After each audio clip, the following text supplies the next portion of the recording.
Well, hello and good evening, everybody. Welcome back here to Maconi Entertainment, and welcome back to the Friday Night Lights Xfinity Series. This is race number 29 of the 2025 season, coming to you today from the Charlotte Roval. My name is Ron Mullins, and alongside me, working the comms and the cams, is Howie Burrows. Well, Howie, we are here at the new version of the Charlotte Roval. Just got this brand new edition of this track only a matter of a couple of weeks ago in the swap off into Season 4 on iRacing. This track is still one that these racers have to keep their eyes on and make sure that they're paying attention with the slight but very noticeable changes to this track. I think if you called me this time last year, I would have said I was looking forward to this race more than any other on the schedule, but we have since discovered the introduction of Death Hairpin, as I'm sure I'm going to call it throughout this race. A run down the hill into a left, I think it's a right-hander, into one of the harshest left-hander hairpins on the whole schedule. These drivers are going to have to keep it together and keep their cars in one place because it's cut round week on the championship, and for some drivers this is going to matter a lot. Oh, it is going to matter a heck of a lot. Let's take a look at those playoff standings as we head off into this round of the championship. Charles Velasquez Jr. able to punch his ticket into the round of 8 with a win last time at Kansas. He joins Eric Wineland, your winner at Bristol, as the two racers who have made their way into the next round of the playoffs through wins and wins alone. We do have two other racers who have advanced in on points, those being Adam Benefiel and Bryson Ixenball, but both of them enter this round with a rather comfortable cushion in those point standings, and certainly using to that their advantage in the first two rounds of these playoffs. However, the racers that are not locked in include the likes of Lucas Hoytsma, our Maconi Entertainment colleague Kirk Mills, Hunter Truel, and Cameron Stone. Stone being only 4 points above the cut line. Jim Shoefield, the first driver out at the present moment. Joseph McWhorter, who had a wild up and down and topsy-turvy race last time out at Kansas, is slotted in P10, 6 back of the cutoff line. Austin Evie and Daniel Lowell in 26 and 27 points back respectively. They're essentially in must-win territory as we head off into this final race of the round of 12. And speaking of some of the stuff to come out of last week, how about that performance from Charles Velasquez Jr.? What an incredible drive from him at Kansas. Was rather dominant throughout that race, and after winning the final race of the regular season at Gateway a couple of weeks ago, still keeping that momentum rolling off into the playoffs. Well, you really wanted to get your score settled here before the Roval round, if anything. That was the time you wanted to turn it up and get the most out of your championship, because now you have a mountain to climb. These road races seasons have been once run by ringers for the road courses. Blake Kluart's one of the fastest in warm-up again, and he's got a playoff driver. He wants to come out and settle another score after he dropped it at Watkins Glen and swept the field on the way. Some playoff drivers here are strong, others are just hoping to get out of here alive, and those below those cuts just hoping bad things happen to others. But these cars also take damage very quickly. Yeah, so it's going to get physical here tonight. I don't think there's any question or shadow of a doubt about it. You can see based off the sign on the fence, you can see the O and then the word that we cannot say on the air here on Maconi Entertainment, but you can most certainly fill in the blank. This is going to be a tough race for these competitors. Heavy braking zones, and the first road course since the Portland race quite some time ago. That Portland round was held back in the summer, all the way back on August the 29th. So this is a first and only road course race from these playoffs here on the Friday Night Lights Xfinity Series, and hopefully all of you tuning into this broadcast tonight here on Maconi Entertainment will thoroughly enjoy the action. Practice now winding itself to a conclusion, and we'll be able to get that starting grid loaded up for you in just a couple of moments' time, and set the picture as to what this final race of the round of 12 is going to look like here in 2025. I've already had two very different and very exciting races. Let's see if we've got a third one here tonight as we take a look at that starting grid and start off with the front row, which is comprised of your pole sitter of Tommy Gossett in the number 74 car, with Adam Benefiel Benfield joining him on that front row. And I gotta say, a very nice Tron-esque looking number 83 car. Joey Beck got to start this race in third alongside Joseph McWhorter. After a disappointing finish last time at Kansas, he's looking to try and have a good night here at the Charlotte Roval. Bryce Reiner will start this race in fifth, fittingly in the number 5 car, with Bryson Hicksonball starting alongside, completing row number 3. It'll be Blake Luot starting this race in P7 alongside Hunter Truex in 8th, and then rounding out our top 10 for tonight's race will be Lucas Hoytsma and Jim Schofield. Plenty more on the grid. More than 20 have shown up. Eric Wyland in 11th, Connor E. Cunningham in 12th, Kirk Mills in 13th. You're starting to see the times drop back now, 2 seconds back. Next to Nick Stein, Tanner Marty in 15th, next to Matthew Boston Wheeler in 16th. Noah Woods lines up next to Tim Phillips, just ahead of Jeremy Clapper Newell and Jason S. Taylor. I forget which one is race control. I think it's him, but there are some more drivers behind them.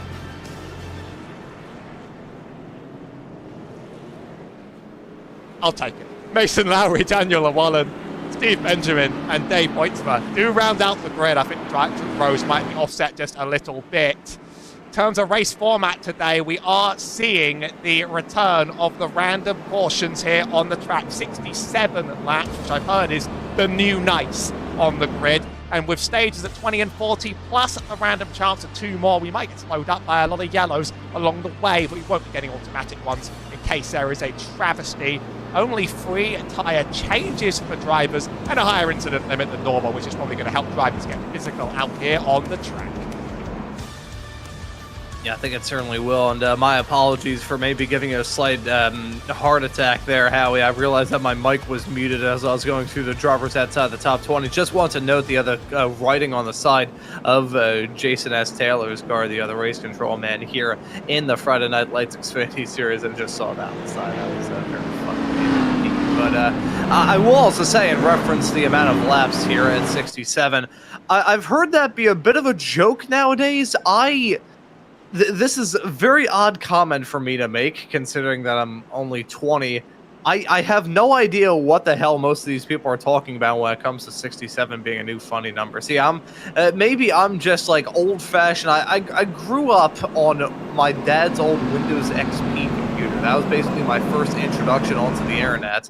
So maybe it's down to that being my upbringing online, but I'm starting to lose touch with culture. I feel myself slowly but surely withering away. These drivers keeping their fingers crossed that they will not be withering away in this race. Those small amount of tire changes certainly going to be used. The tires are going to be burnt up quite a lot here tonight, but that those incident points probably going to get burned up quite a lot as well. That 21X is going to go by in a heartbeat. A little bit of a bump here, a little bit of a shove here, your complete lack of a fast repair, and it might just be all over. By the way, I believe 6-7 is one of those songs that really doesn't mean anything, so you're actually okay being out of touch. Joey Beck, P3 starters, starting up from the pit lane, which means everyone's going to shuffle up and around a bit. The pace car is in. We're going to get ourselves going on the Roval and see quite what it takes to get these cars through in one piece. Yeah, let's see what sort of mental anguish these racers may potentially be through here tonight. It's a green flag's out. The drivers are on their way. Tommy Gossett already jumps out to that inside line as they head their way down into turn number 1. It's got to be him over Adam Benefield, over Joseph McWhorter, jumping his way up into third. Gossett very aggressive on that jump to jump immediately in front of Adam Benefield, but then lead them off single files. They head their way off in through the infield for the very first time. This section of racetrack always feels like a street course to many a racer. It's tight, it is technical all through here, but now we've got the change in racing surface all through turn number 5, over the crest, and now through turn number 6, the final turn that you have to deal with before you head back up onto the banking through the death hairpin. Who is going to die? Who is going to survive? Looks like most of the top 10 make their way through clean, keeping our eye on everybody else throughout the field. As a penalty, it looked like for Tommy Gossett, that may be for the start. Tommy Gossett changed lanes before crossing the start-finish line, and this road course ringer that has dropped in this week is going to be sent to the pit lane. It was confirmed on the voice chat, and what a good start turned into nothing. We have seen some road course ringers in this series already take big drop-to-back penalties and then make their way back up the track. So watch this space, but Adam Benefield is going to inherit the lead over Joseph McWhorter. Bryce Reiner stuck in the middle of a playoff bubble of drivers here.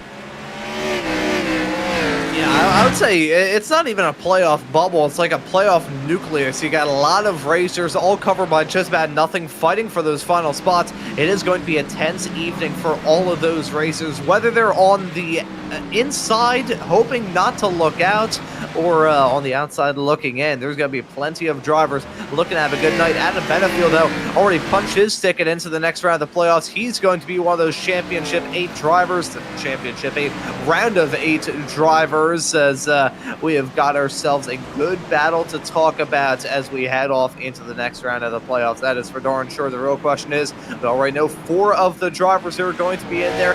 Just need to figure out the other 4 by the end of tonight. Looking at some side-by-side racing involving the 5 and the 73. That's one of the racers on the outside looking in. Joseph McWhorter enters this race 6 points below that playoff cut line. But if anybody has some rocket fuel in their veins, so to speak, it's probably Joseph McWhorter. One thing Def Hairpin seemed to introduce was a passing opportunity, and suddenly another there for Blake Bloor into that classic bus stop chicane. Very bad exit for Lucas Weissman. I was going to send Hunter Truell on the inside as well, and Bryson Hixenbar could have the chance of looking. I don't think that's going to happen. Inside line for Hoyton. They've also smoothened out the bumps here on that chicane massively, but a big one on exit still catches a 71 and sends Hixenbar into the wall.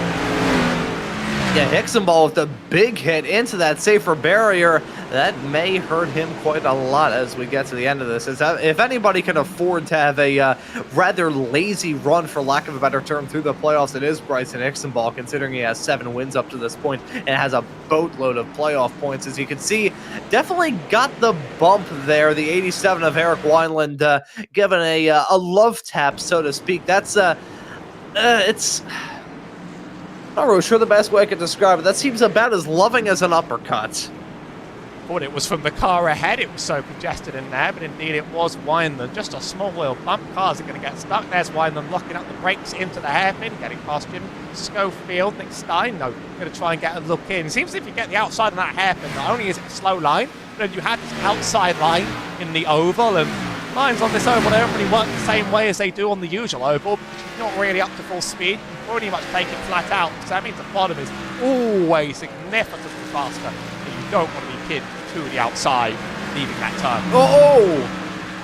Oh, that was a big hit into the inside wall for Jim Schofield as he headed his way out of the chicane. That was a rather odd and bizarre moment for him. Just clipped it coming out of the chicane on the backstretch, and not sure if that may affect him somewhat. Certainly lost out on a boatload of time in the midst of all of that. We bring up the track limits as well, heading out of that final, heading out of the second slash chicane, I should say. I'm always so inclined to call it the final chicane, but it is not. It is the second slash chicane. My brain immediately defaults to how it works at Daytona, but that's not the case here at Charlotte. But when you come out of there, there's a bit of a fine line between picking up a penalty or being scot-free, and that really goes for all of the track limits around this track. I know it's a NASCAR race on a road course, as there's a dive from Bryce Reiner to jump his way up into the third McWhorter, running a little bit wide off through the death hairpin, but the track limits always have to be raised. I know it's a NASCAR broadcast instead of an F1 show, but I still have to bring it up because iRacing can be a bit totalitarian when it comes to enforcing those track limits penalties. Track limits are unique here because this track's got 2 chicanes. That one on the back straight, there's no off-track 1X to be gotten if you straight line that. Instead, you do... I've just noticed the O sign now. I didn't actually know that until now. That's great. That first one, you get a slow down for crossing incorrectly. You don't get an off-track.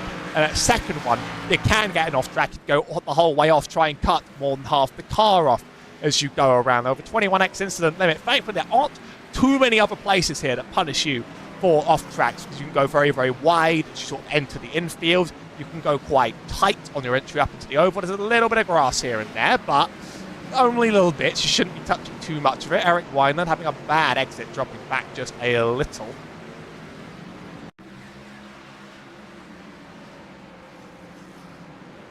As we continue to see these racers tackle the early stages of this race with varying degrees of confidence, that's Wineland going for that quick trip off the track, off through the final hairpin, and going to have to concede some time there. The slowdown penalty going to hurt him badly. That's Kirk Mills running off the track, heading off through the tight twisties in the infield. That was coming out of turn number 5, down into 6th, and he lost it. Goes for a trip into the grass. He's now side by side with himself and Bryson Ixenball, who has a big lockup along with Mills. This is a hornet's nest that we see. This is right towards the tail end of the top 10. Mills currently running in 8th, Wineland in 9th with Ixenball now dropping down outside the top 10 in a couple of moments as he's still holding on to P10, but Connery Cunningham certainly all around him like a bear rug, as I thought I was going to see a move from Eric Wineland on Mills heading down into the backstretch chicane.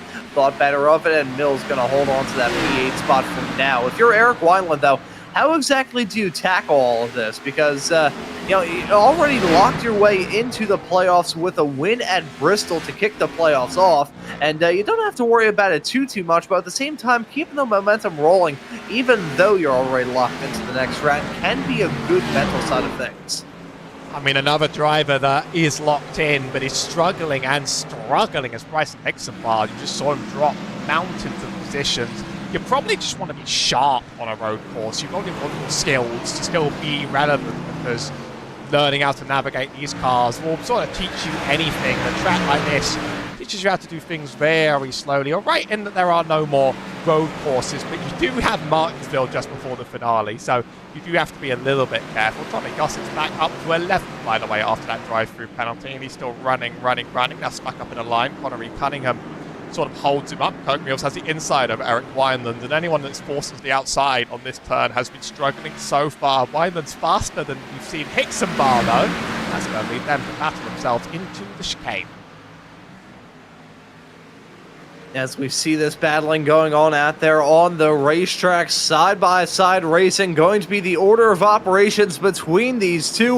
Wineland, as he gets a little bit sideways, heading out of there, gonna lose out on some more time, big amount of time loss, heading back onto the high banks. He's going to drop down even more like a Tommy Gossett. He's cut his way through the field like a hot knife through butter after that penalty a little bit early on. He wants to impress here today. We've seen plenty of one-off winners. He wants to be another one, as he's battling right now with Connery Cunningham, who cuts through the chicane. Ixenball going to do the same. They're going to have to let those racers go by, serve that slowdown penalty before it turns into a black flag. Gossett going to jump his way up into another spot as we see what happened down to the final chicane. This is absolute carnage. I mean, multiple drivers just sending it in differently here, and eventually some just have to back out. You see that Ixenball has to back out, and probably the 78 ahead as well, just because of the 74's presence in that turn, and they've sent it in just a little bit deep on someone, and they've not really been able to recover on the way out. Now, one of the big reasons why this is one of the tracks where you don't want your destiny to be determined is it's one of those tracks where anything can happen in an instant. Anything can happen in an instant on an oval, but so much of oval racing is about long-run consistency, and as long as you don't wreck it, and as long as you don't spin it or over-push it, you sort of know how a run's going to go as long as there aren't external factors. Whereas like one bad corner here, which can hit you all the time, and you're dropping 3-4 positions in one go, you're losing seconds per lap of momentum, and it's just all over for you. So it seems very, very, very often, you can just be right at the top of the pack and right at the bottom of the pack and right at the top again. And we're going to reset this pack at least twice, and I bet probably at least 3 times. And that's going to send us all together again. As ever, the random cautions will be in play a little bit later on in this race. I believe we have 1 random chance for caution around now, and then 1 random chance later. So it turns out it could be thrown, and then we have the one at 20 as well, and then we have the one at 40 as well. Oh, it's an absolute joy. We're going to be here for years. We're going to be here for 17,000 millennia is what the order of the evening is going to be, which, hey, well, I don't think we would complain about that one bit. Hey, if this race runs for long enough, we may be able to buy this track at ourselves, Howie. If we bought this, I feel like we would maybe put some landmines on the outside of the hairpin. That may be a good idea. It would make it actually a little bit safer than if you run a little bit wide off through there. As Kirk Mills runs a little bit wide through there, as Jim Shoefield on the inside of him, side-by-side racing between these two. It's a battle for 9th place at the moment, and Shoefield gonna get past Mills. Mills stuck on the high side. He is going to get overtaken again by Eric Wineland. There we go. I nearly said Vineland. Vineland is a town, New Jersey. Wineland is a driver who just broke his way up into the top 10. But in all that battling, you'll look at the likes of Connery Cunningham and Bryson Hixenball a little bit farther behind him as well. This is going to get a little bit spicy between these racers. It reminds me of the first time I've been to a jalapeno, and it was so hot in my book, I got my tongue stuck to an ice pack. Mills dropping down once again. That is not a good run for him. Currently, enter this race 12 above that cut line, and as much as it's not dire straits, he still needs to have a good night. I think every position's going to matter in a field that's going to be so unpredictable. That's really the key. You can't make definitive calls or make heads or tails of what's going to happen in the next 5, 6, 7 laps. Last year, Cup Series on the Roval, you know, things shifted very quickly. Someone's under commercial break, things shifted very quickly. Drivers then got knocked out because they knocked off giant bits of tungsten ballast off their car on chicanes. Some shenanigans are probably going to happen again on Sunday as well in the Cup Series. I mean, it is genuinely my favourite road course, even with this turn, which I gotta say grows on me sometimes when I suddenly feel like Kurt Mills again, slow exit, and Matthew Boston Wheeler as well, holding up a pack of cars here. I think Matthew Boston Wheeler had a little bit of an incident to that corner, but yeah, this run place, it does remarkably grow on me. There's just something about a Roval, even though I think that you should do a right turn here rather than go down this hill. At least iRacing did preserve the old layout. We'll see what happened to Boston Wheeler, because I did think he had a terrible. Oh, the dive from Joey Beck. Yeah. Well, down you go. You know that I couldn't even class that as a dive. That was just. I think if we look at a replay of that and like crank the volume up, and I'll keep my mouth shut, you can probably hear Freebird begin to play. That was a dive and a half heading down in there. Let's just wait for that guitar solo to kick in here as we jump to this replay to see that moment from Matthew Boston Wheeler getting overtaken by Joey Beck all through turn number 6, down into the death hairpin to turn 7, and look at that coming in from a mile away. A little bit of contact being made, but you know, that has happened many times before, both in open wheel racing, stock car racing, and sports car racing for that matter. That is a dive that many a person has made over the years. Joey Beck, ever the opportunist, that it may not have been one of the smoothest moves that we have seen, but you know, I give him credit where credit is most certainly due for going for a dive, even though he was in a completely different time zone by the time they went on the brakes. You want to see him do it again? Because he does get past Kirk Mills, and I bet it could be similar. Oh, it's not. He actually just gets past by being faster. I mean, that's not right. Back to live pictures, and I'm interested in this battle between Blake Bluart and Bryce Reiner. Two drivers that aren't exactly fighting for playoff glory, and instead they're hoping to maybe take some away from someone that needs it out here on the track. They're battling each other well, but Adam Benefield has been doing all of the running away.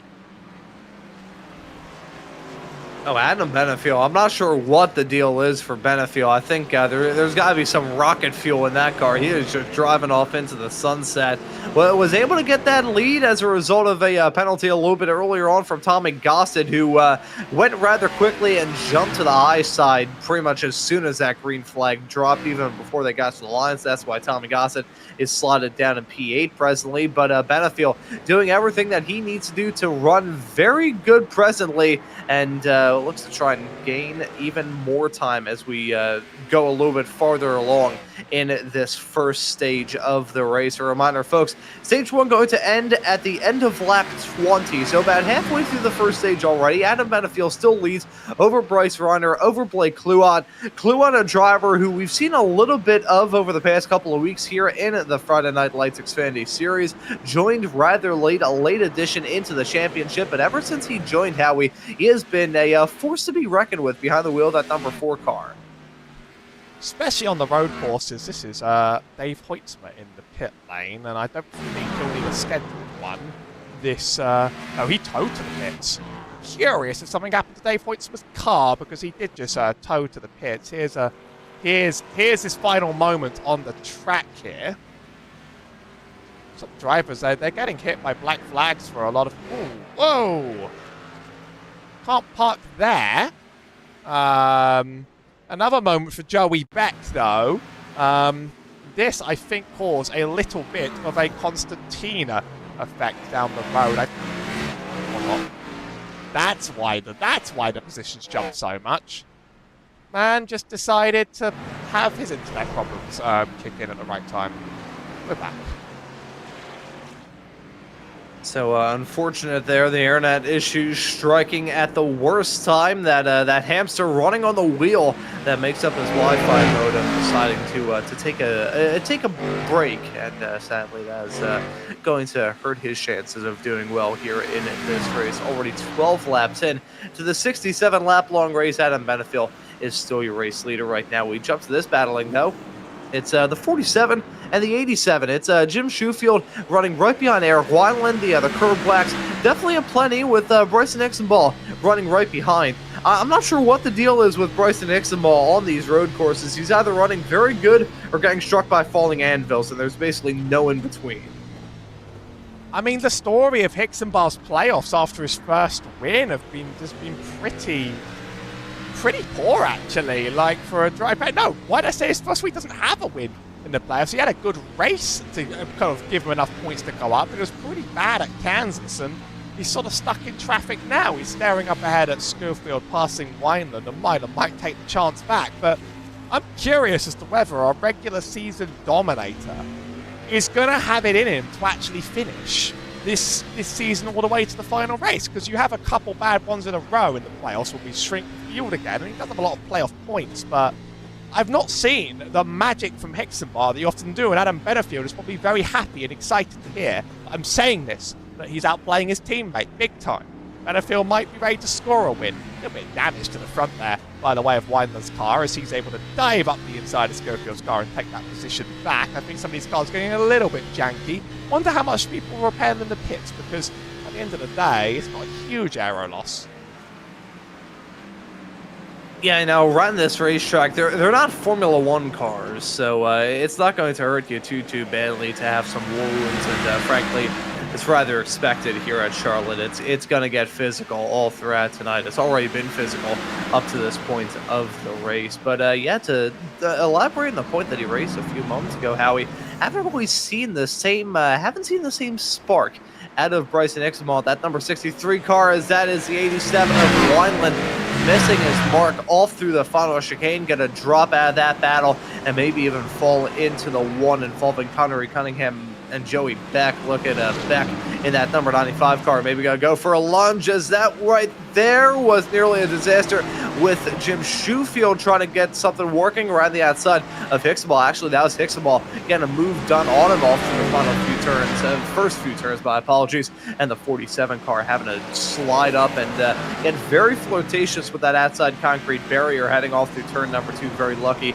and fortunate to avoid more of a disaster going on there. But we haven't seen that same spark out of that number 63 machine of Bryson Ixenball. Maybe looking to turn over a new page, had some tech issues, and just general poor luck at Kansas last time out, and Bristol. It wasn't a win there either. The last time, in fact, that Bryson Ixenball won a race this season was at Indy. So rather fascinating, the fact that he's coming up now. I mean, that race at Indy, right towards the end of the regular season, that was all the way. Of course, that's when I got lost on the schedule. There we go. It was all the way back on July 25th. That was a rather long time. We're at the start of October now, and he hasn't won a race since July. And that race was a fuel race. It was won entirely on the back of strategy, so, you know, it wasn't necessarily pure outright pace to the end. Wineland into the wall on the exit chicane. That's Joey Beck's place. Now, Jim Schofield is sort of a driver that needs every point he can get. 4 below the cut line coming in, surrounded by drivers that don't care nearly as much because they all have their place or they're not playing for it. So It's not stopping them from battling them, though. All set in love and racing on this track, but he's just a little bit stuck in P10. I think he's going to want better to feel reliable. There's still a lot more race to go, though, and obviously a lot of field resets. At 95, trying to cut to the inside, and now just decides that a big shove is the only way he's going to get it done. I mean, he's been doing some dirty stuff already today, but that's a stock car road course moment. Yeah, that right there is a true stock car racing road course moment as we look at this moment once again in the replay. A set of Eric Wineland gets a rather slick move done down to turn number 6, and then round of bumper cars down off in there. The 95 taking no as the worst answer in the world, and just using the chrome. I can't even say that's a chrome horn. That's just.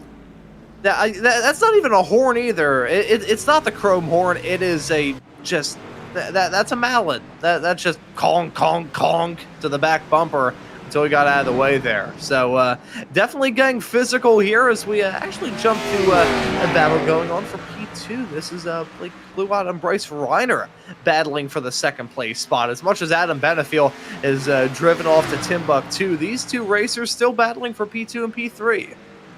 Kluwat wants to prove more dominance at a road course. He showed up to this league, refused, just won Watkins Glen, refused to elaborate more, didn't leave. Has proven that I think he's going to be an absolute threat next season if he sticks around, or he could consider eligibility for the Cup Series. Of course, sign-ups for the Xfinity and Cup Series are now open for the full-length Cup Challenge, but you often need to do some running in Xfinity to sort of be considered worthy. If you're brand new and if you're consistently strong and consistently clean, that's how you're going to work your way up. Like, whether he likes this car, whether he wants to go up a step, he's sort of proven himself that he's going to be a threat next time around, no matter which championship he commits himself to, because he's always been consistently relevant, and he'd be scoring some amazing points here as well today if he ran a full season. Yeah, I think if Blake Kluwat was here for the entire 2025 campaign, it would be awesome to see what he would be doing. But we will hopefully be seeing him return here in the FLC world, either in the FLCC or here on the Friday Night Lights Xfinity Series. And fortunately, you'll be able to tune into all of the action from those upcoming seasons here on Maconi Entertainment. As we take a look, that's Daniel Wallen and Jeremy Clapper-Newell coming to blows off through the hairpin. Newell spun around. He's now down in 21st. And Daniel Wallen, this is going to be mean to say, it's rather the story of how his season's gone. Got the win in the opening round of the championship at Daytona, but ever since then is... I can't even say he's been able to get out of first gear. Frankly, that clutch blew up a long time ago, and unfortunately for him, he enters this race 27 above that cut line. Really don't think we'll see anything other of note, as Mason Lowry, with a very bizarre moment. Was that a hardware failure as he headed his way out of the hairpin of death? Oh, no. He just puts too much power in it and takes a hard wall shot as a result. That's unfortunate. You've got to really feather these cars out on the exit, because here's a little bit more from Llewellyn, by the way. Taking a jump and a slam, and that's a dead car, isn't it? Yeah, that is a rather thunderous impact for Daniel Wallen. You can see the hood just bouncing around, popped off the car like a misshapen Lego. Let's ride on board with him here. Way too quick, bang. And that will very likely do it from Daniel Llewellyn's attempt at winning the 2025 Friday Night Lights Xfinity Series Championship. With the damage on that car and a lack of fast repairs, that will most likely do it from him in this race, and most likely do it for him in the playoffs. A very bitter end to it. Shortly after that moment with himself in the 24. There we go. Jeremy Clapper-Newell. So many different numbers out here on the racetrack. 22s, 27s, 27 is Tim Phillips, who's running a little bit farther in front, actually right in front of Llewellyn right now. But Jeremy Clapper-Newell and that moment with himself and Daniel Wallen, just going from bad to worse for the driver of the 07 car. Very unfortunate way for his race to end here tonight. Little bit of attrition knocking people down, and the one thing we do, unlike the Cup Series, is we don't set the field on every individual wreck on these tracks. You'll only get a manual caution thrown for something catastrophic that blocks the track. The automated towing doing a great job of getting people out of the way. But on the topic of cautions, we're almost about to have our first one. Couple laps to go here for Adam Benefield. We'll be, I believe, at the start of 21, we'll actually be throwing that caution, but talk about a driver that's just had an absolutely perfect day here to start this first stage. He has nothing to prove. Well, he has something to prove to us as broadcasters because he wants to show it over his teammate, but he has nothing that he needs to earn here, but he wants to really, really get some points in the bag anyway and put on a good show, and he's been doing a great job of that. Yeah, and considering the very likely drama that we have to look ahead to in the next round of the playoffs, I mean, hey, you look at that calendar that we have to look forward to. Las Vegas, rather normal. Talladega, anything but. Martinsville, anything but. So if Adam Benefield can enter the next round of the playoffs with a comfortable cushion with the points, I'm sure he will not turn that down one bit. The white flag is out here in the first stage. Adam Benefield holding on to a 7.5-second gap as we ride on board with him, just hauling the mail, heading around this racetrack. Speaking of the driver that Adam Benefield has been up to this point here in the 2025 Friday Night Lights Xfinity Series season, has 4 wins up to this point, all of which coming at a rather odd assortment of racetracks. Win number 1 for him came at Martinsville, so even if he does have some points heading off into the next round, he'll certainly be looking to get a W in that final race before the season finale at Phoenix on Halloween. Then followed that up 1 week later with a win at Darlington to get win number 2 for him this season. And then you look at the other tracks that he's won at, Dover, and then Iowa. Adam Benefield, I mean, he's been doing all right at the... you can't really call them the short tracks either. I think these technical tracks seem to be the one where Adam Benefield is the happiest running around. So I think that could be part of the reason why he's running super strong here today. Doesn't really tout himself too well as a great road course racer, but I think Adam Benefield, a racer who very much so thrives in a challenging event, and it certainly proved that to be the case here in the first stage at Charlotte tonight as he heads his way all through the final chicane. Adam Benefield going to blaze up the tires coming out of the final turn to win stage number 1 here at Charlotte. Bryce Reiner and Blake Kluot going to complete your top 3 at the end of this first stage. Have quite a long time until we see this man, Eric Weinland, cross the line, your final driver inside the top 10 to bring out the stage yellow, unless they will change it since it is so spread out up in the front. But Benefield is capping off a very good first stage with a rather dominant stage win. I've been enjoying the race here. You saw I set up some graphics with some mean implications about the track, but I have been having fun out here, and that is going to, cars been getting in each other's stuff. They've been getting racy. They've been getting competitive with each other. And this is only the first stage. Things really do change over the next few. There's not going to be much pit strategy here. But as Eric Weinland crosses the line, we'll be getting that caution on the dot. I was about to say anytime soon. How about on the dot? Here's your top 10.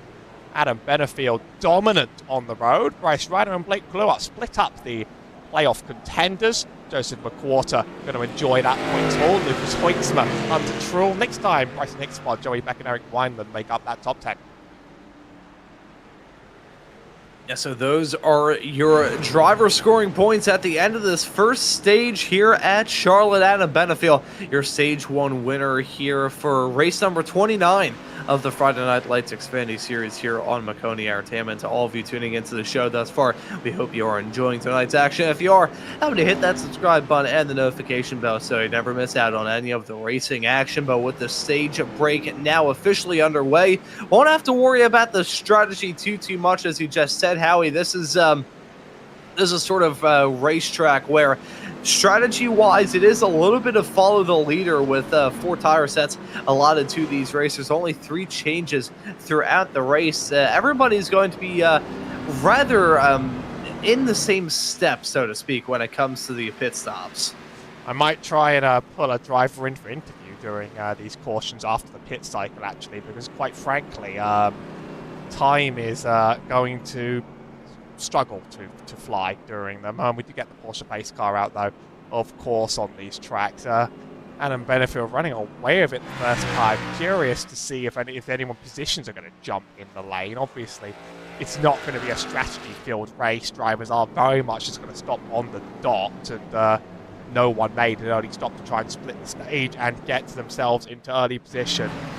Tommy Gossett actually did make a stop. Interesting, 14.7 seconds in the box. Actually, don't know what lap he did that, because that wouldn't have been the penalty, because 14 seconds in the box is pretty much how long a pit stop takes around here. I wonder if I can get any data on that one.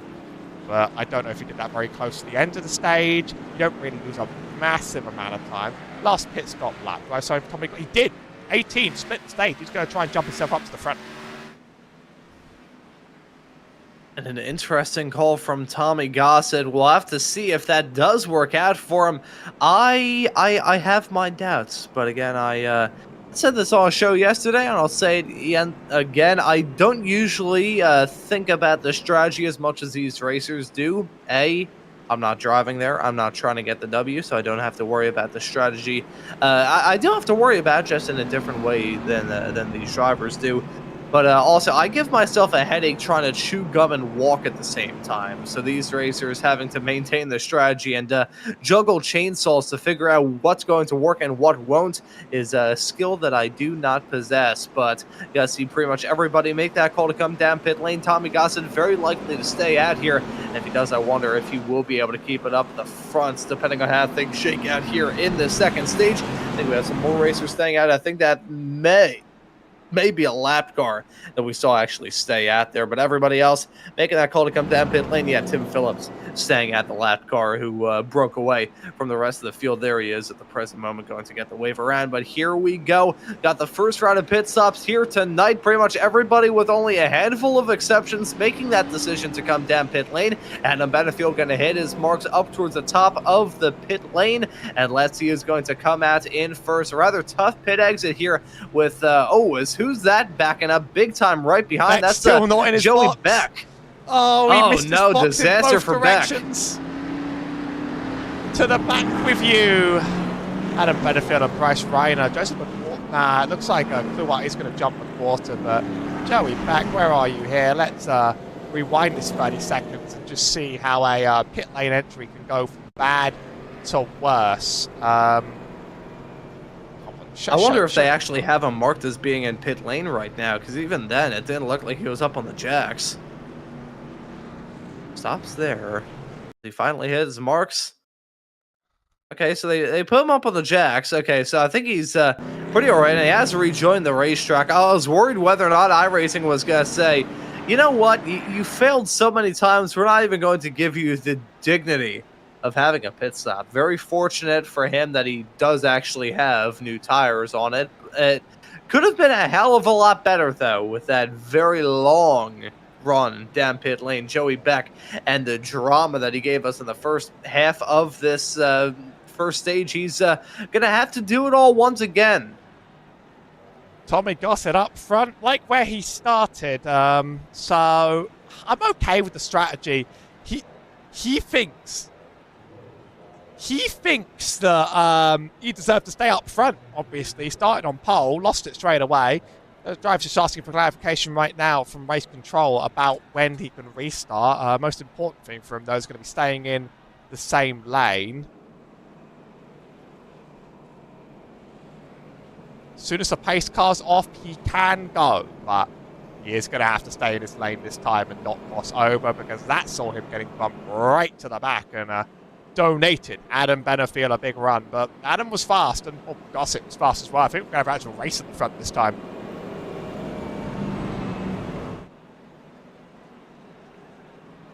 Yes, I'm just hoping, for Tommy Gossett's sake, that he doesn't pick up another penalty as a result of any sort of restart infraction. If he does, I wouldn't blame him in the slightest, frankly, for crashing out. I would probably crash out too, and I'm not talking about hitting the wall when I say crash out, but we'll have to see, as the lights are still on that pace car, and we'll be getting this race restarted hopefully next time by to get this race back underway, bring us back to green flag conditions. That right there was the 95 of Joey Beck, nearly smacking into the pit attenuator there. I don't need a heart attack as we're calling this yellow here between the end of stage one and the start of the second. Gonna be a little bit shorter with Tommy Gossett running that interesting, very nice looking race car there, the pink machine up in the front. It is Breast Cancer Awareness Month here in the month of October, so that could be part of the reason why we do have some pink cars out there. But Gossett looking to have a better start to this second stage than he did the start of the race. I'm going to pull him in very, very briefly. Adam Benefield, a very quick question because these cautions take an absolute lifetime and it's nice to talk to people. You got a bit of a runaway due to Gossett's mistake on the start. You think you can do it again this time, starting second? I don't know about that. Tommy's pretty freaking good on road courses, and I'm just a little bit better than the rest. So I don't know. We'll see. We got a really good car, so I think we got a shot. But yeah, Tommy's good on road courses, so I don't know. We'll find out. We'll see. Well, we'll see how many more times you can get it done over your teammate. Trust us, we're counting. And I do love the design this week, by the way. Best of luck out there. All right, buddy. Thanks. Just a good way to pass time on the road course cautions. So yeah, he thinks Tommy Gossett's got this up on the front this time on the track. It is. I mean, he is one of those drivers that we've not seen that has just dropped into a road course yet again to disrupt the playoffs. I mean, you gotta love to see him. Gotta love to see him. I'm thinking now, I'm trying to go through the other road course races we've had up to this point to see if we have to add any series regulars to get the job done. Bryson Ixenball actually scored his first win of the campaign at COTA for week number 3. Then you look a little bit farther down, it was quite a while until the next road course race, the Chicago Street Course. Edward Scherer Jr., who I don't think it raced in the series too much up to that point, but again, I have a 5-second goldfish memory, so you can take that with a grain of salt. But he's showed up quite a decent amount since then. Sonoma, Jonathan Delaney, a usual top-running racer in the FLCC, including the winner of this year's full-length Cup Challenge 600, won at Sonoma the week after that. Looking through Watkins Glen, Blake Kluot was able to get the job done there. Portland was Andrew Dyson, another top-running racer in the FLCC. It's been a little while since we saw a genuine, like a playoff racer, so to speak, get the job done on a road course race. We started off that way. Maybe we're going to end that way here tonight as the pace car has come down pit lane and the field heads their way down into the final chicane, the restart zone. Tommy Gossett and Adam Benefield going to make up your front row. And we're going to be back to green flag racing here. Gossett once again jumps to that high side, tries to switch lanes immediately. I will have to keep an eye to see whether or not he's got to pick up a penalty there. He switched right again before they got to the line. I wonder if that will be enough for him to evade any sort of suspicion. If it isn't, though, it'll be the same mistake. He gets hit by it twice, but either way, Gossett currently holding on to the race lead. Adam Benefield slotted in P2, trying to withstand a challenge for Bryce Reiner right behind. He's got Joseph McWhorter in the number 73 car yet again, looking to have a good night here tonight and get his way into that round of 8. I'll be listening out in my ear and I'll cut you off if they make the call. Lots of chaos. Matthew Boston Wheeler backwards on the track. Eventually someone was going to end up into someone. Oh. Consider yourself very thankful we're not doing caution speed cautions today. Let me tell you that. Oh, he slid it himself up going up the hill. Catches just a little bit of Wineland's car. Race continues and there's plenty going on the track. Here's Hunter Trull falling back to Lucas Hoitzma on corner exit. If we get the opportunity to in a couple of moments, I would like to have another look at that Matthew Boston Wheeler moment. The moment itself, not really too much of note there. I believe it was himself and Eric Wineland that was involved in that contact. Wineland, really nothing that he could have done in the number 87 car as the contact was made. I think, though, Matthew Boston Wheeler tried to go in the old configuration of the Roval as he got to turn back around and had to take a quick trip off into the grass as they're stacking it up big time on the start-finish stretch. That's the 87 on the 95. That's Joey Beck. And you can see Eric Wineland up against the fence in the midst of all that. Let's take a look to see what in the world happened. Heading down to the final chicane, close quarter stuff between these two. They stack it up big time, random bumper cars. The 95 gets to the side, 69 Kirk Mills, and they both slide heading out of that final chicane. Beck also bumping the 87 of Wineland quite a lot there. Very frustrated with how things have gone for him here, and that is uncalled for. A quote from the voice chat from Eric Wineland. Bumping my car more isn't going to help me make it go. That's a direct voice chat quote that I heard, and we see that not Joey Beck's first incident. I do have replays of prior things that happened. We're just going to wait for this to all die down just a bit, because chaos and drama is starting to ensue on the Roval again, unfortunately, and that is why Wineland is thankful that he got his playoff berth, because now he just has to be annoyed that he got spun rather than have to unravel how this has ruined his season. Tommy Gossett leads over Adam Benefield, but it's not an insane run away like we anticipated. I think they're close enough to mount a battle for the rest of the stage. Now, just to briefly touch on that moment with Joey Beck and Eric Wineland, I have similar situations like that whenever I'm driving around the city of Philadelphia. Of course, considering most of the adults in this city are functionally illiterate, it goes without saying that the driving standards in the city can sometimes be a little bit questionable. If I'm driving through an area and I'm already going within the legal bounds of the speed limit, and there's somebody right behind me that's saying, you need to go a little bit faster, I'm like, you know what? I may have been going a little bit over the speed limit within the 10% window of going over the speed limit. Do not want to admit to any wrongdoing from my end here. But if you're like running right on my tail saying you need to go even quicker, you need to break the law, I'm like, you know what? I'm just going to run 5 below the speed limit now just to get on your nerves. It's like, you know what? You're acting enough of an ass. I'm going to make it hurt even more because you acted like an ass enough.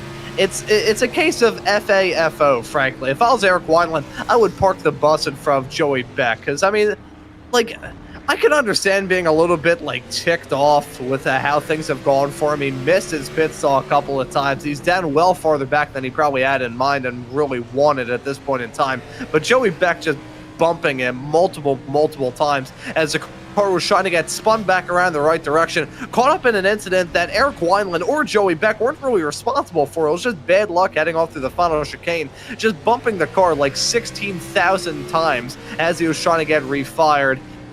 I don't know. If I was Wineland, I'd be understandably ticked off. That's a bit of a dick move there, if I'm being honest.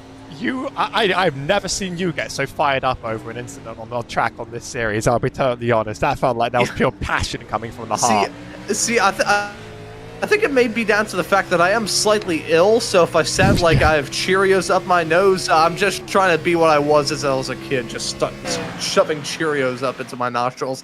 But that could do it, but I also say this as somebody who dealt with enough of that stuff, both in iRacing and driving around kart tracks, where someone bumping me 15 times. I also had to deal with that in middle school, just walking in, maybe walking a little bit slowly, and having someone push me 15,000 times.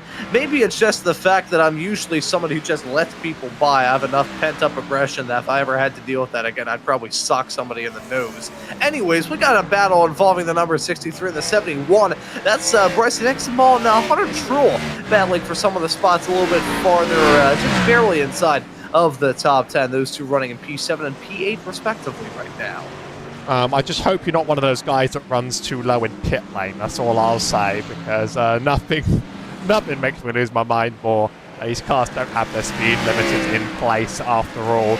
We've had a bit of a less of a clumping up near the middle, but to make up for it, we have Adam Benefield, Mr. I'm not catching this guy, threatening to catch this guy. And how's he going to get past? Is he going to do it sort of the physical way, or is he going to look for an opportunity? That corner does seem deliberately designed to make people bump and run, okay? Like, that's definitely why they put that there. And as someone that finds that right-hander at the top of the hill that they've got rid of, my favourite corner on iRacing, that's why I take it so personally, okay?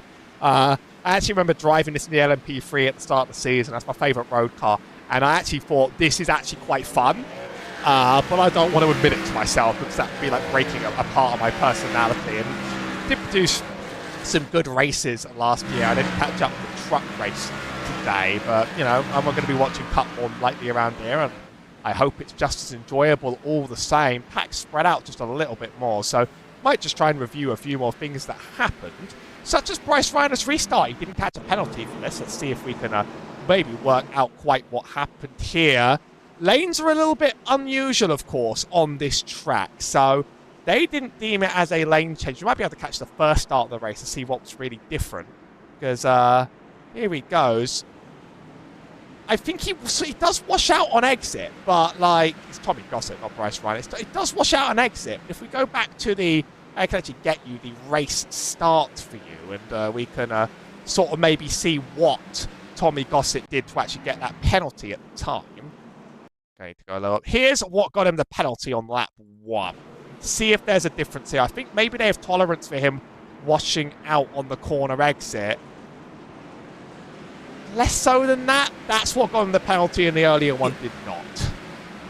Yeah, I will say, in the second time that happened, at the start of the second stage that we're currently in the midst of, if we could load up another replay of that, if it's at all possible, you can see that he... You can see it's different from the initial moment at the start. He still washes out, jumps a little bit early, but then he dives down a little bit. He kind of goes back into that lane. I was wondering whether or not that would evade suspicion. It's kind of similar to what happened with Chase Elliott back in 2020 at Martinsville when his pit crew reset, so to speak, by running back over, touching the pit wall, and basically pretending that the previous moment hadn't happened. So I think that may have potentially canceled that, diving back. That may have helped out his case there, as that's a moment involving Eric Wineland and Matthew Boston Wheeler in the 06, and this was a point that I wanted to see because I think he forgot that we're running on the new configuration of the Roval and only realized it when he saw that concrete barrier there and tried to rejoin the race, heading off through the bunny ear on the full version of the Roval and going backwards at this point. This is what used to be turn 6 here. I don't think he realized exactly what had happened, and he hit the wall there on the inside as well. Oh, Oh no, like, why'd they put a wall there? He's screaming. That is... Where the hell am I? That's, you know, He channels me. He channels me on this track. Like, that's how I want to, you know, race this track. I want to race the old one. So, you know, I get it.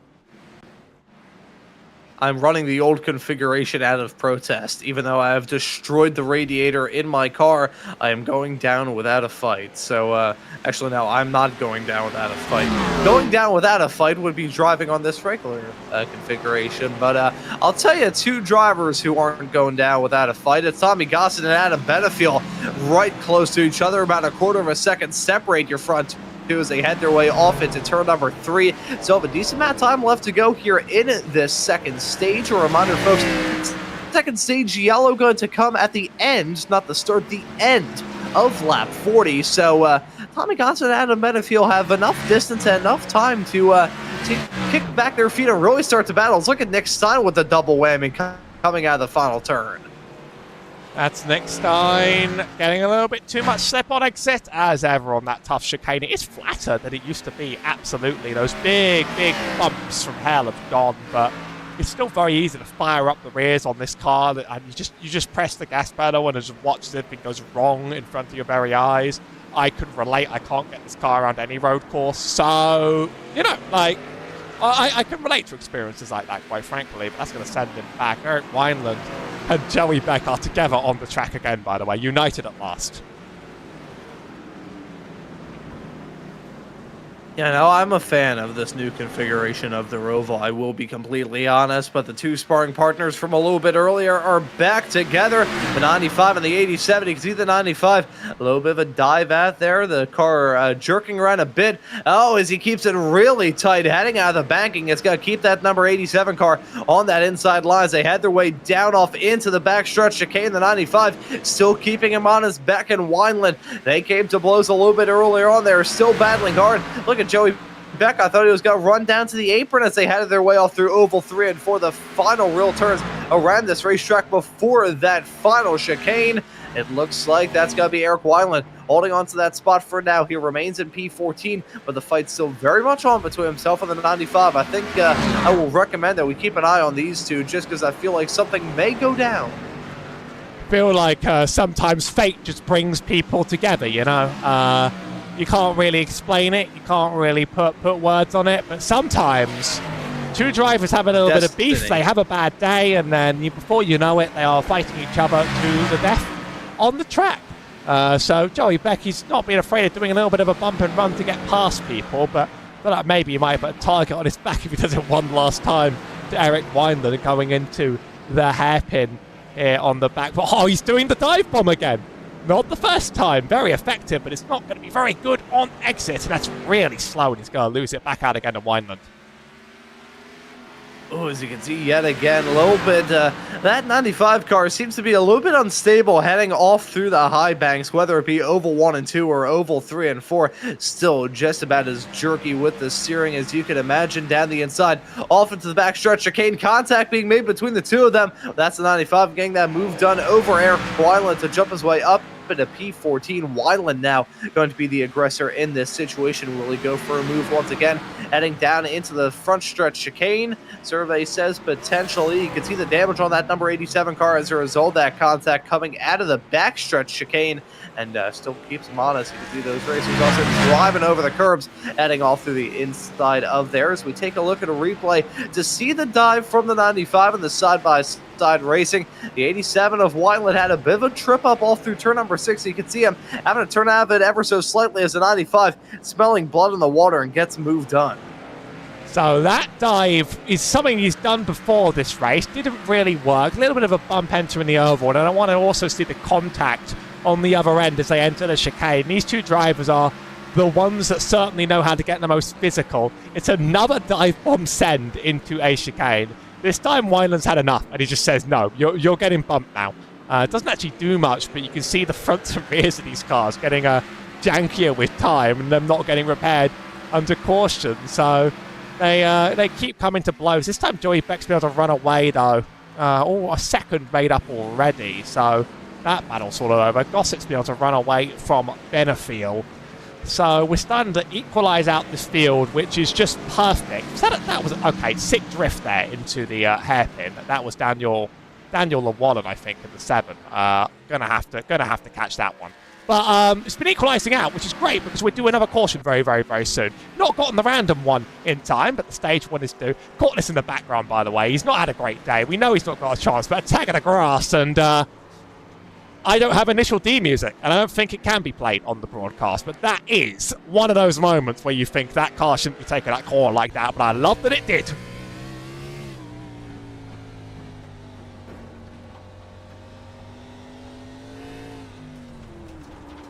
Just get a bit of slip angle in it. Beautiful. I love to see it. I really do.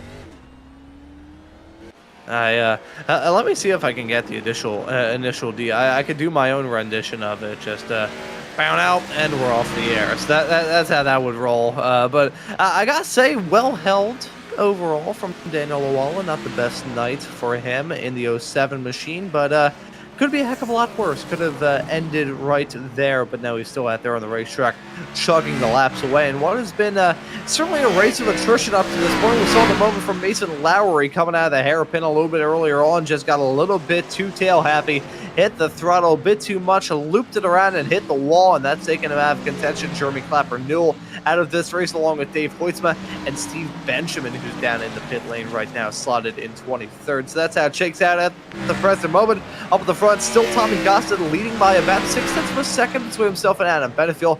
Bryce Reiner holds on to the final podium spot in the number 5 machine as it stands currently. However, we jump to this battle involving one driver who's already locked off into the playoffs, and one who, based off the cushion he had coming into this race, I believe he may have already been able to do, even though we're just a tick over halfway into this race. It's the number 97 of Lucas Hoytsma, who entered this race 34 points above the cut line after a pretty solid run in stage number 1, and looking to have another good one here in stage number 2. I believe he is, at the very least, the most comfortable out of anybody when it comes to the playoffs. I will also say, though, haven't seen Cameron Stone today, who entered this race 8th of those playoff drivers, only 4 above the cut line.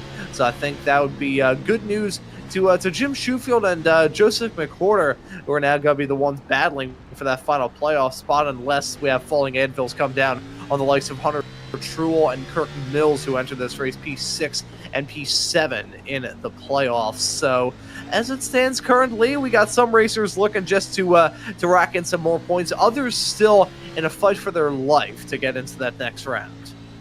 It's been a better stage than last one for Hixenbar. He's not been on fire, but he's been consistent this time. He had quite a few slips and issues at the beginning of the last one that then he just dropped down further positions than I really thought he was capable of.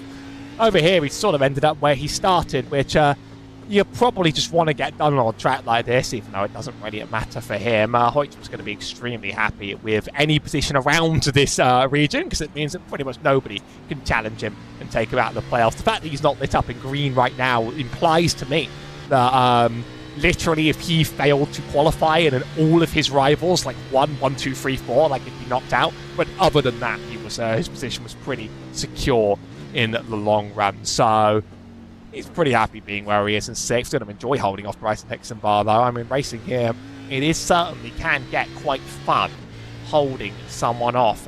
Kirk Mills not having the day of his life at this stage, though. Started 13th, now running 14th.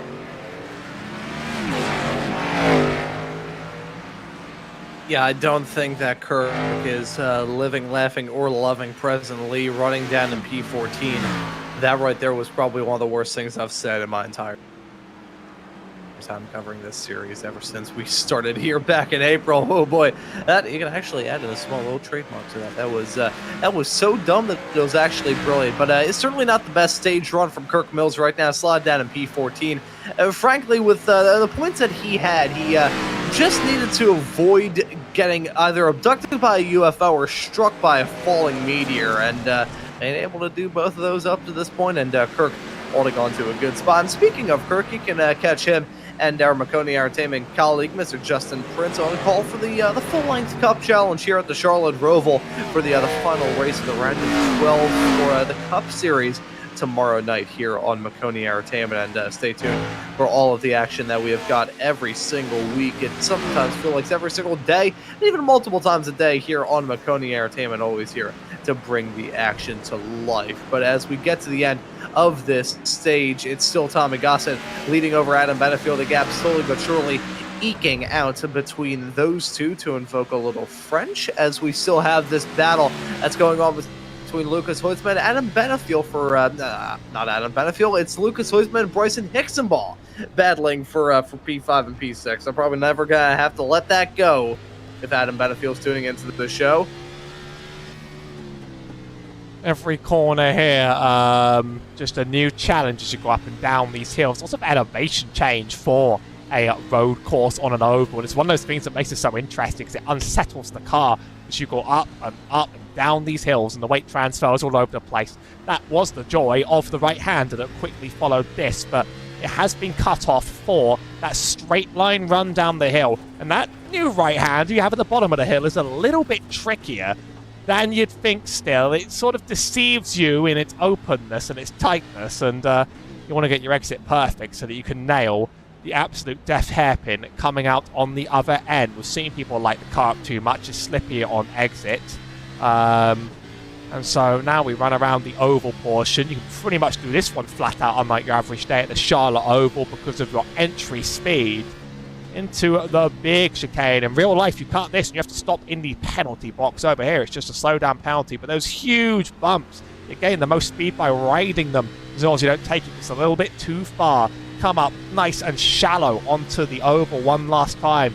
Run it flat out as fast as you can, but be careful, because this little bonus chicane forces you to brake while turning, and even though the exit curbs have been flattened out on entry, you can still get caught out. That's a lovely lap of the Charlotte Roval, the sort of thing we do when we're trying to pass the time in a stage. It turns out free to go in the stage means a very, very long time still around here. We're approaching the white flag, though.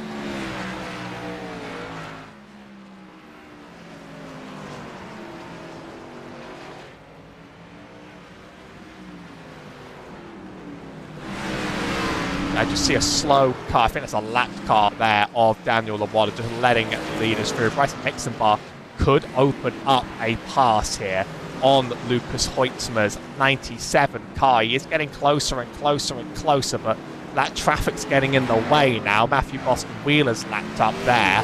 And I think that's Joseph McQuarter for position between the two. But they only really have another lap to settle this anyway, as Tommy Gossett is going to cross the line and claim a stage win when he thinks he probably should have had them both. Yeah, I think Tommy Gossett, it's damage limitation and feeling maybe slightly sour after some drama a little bit earlier on in this race, but still got a taste sweet with a Stage 2 victory on those much older tires. Gossett now is most certainly back in it to win it. He wins over Adam Benefiel. Bryce Reiner rounds out your top 3 at the end of stage number 2. Still have to wait for the rest of the top 10 to come across the line. The last of those cars, Connery Cunningham, who stands currently essentially in his own zip code right now with just about nobody around him, which is a little bit sad to say. That's the lap car there. Matthew Boston Wheeler, who has rejoined the race, has found his way back out onto the racetrack in the 06 car. Currently slotted down in P17, but Tommy Gossett doing everything that he needed to do in that stage to get the stage win, as a yellow is now out for the final scheduled time.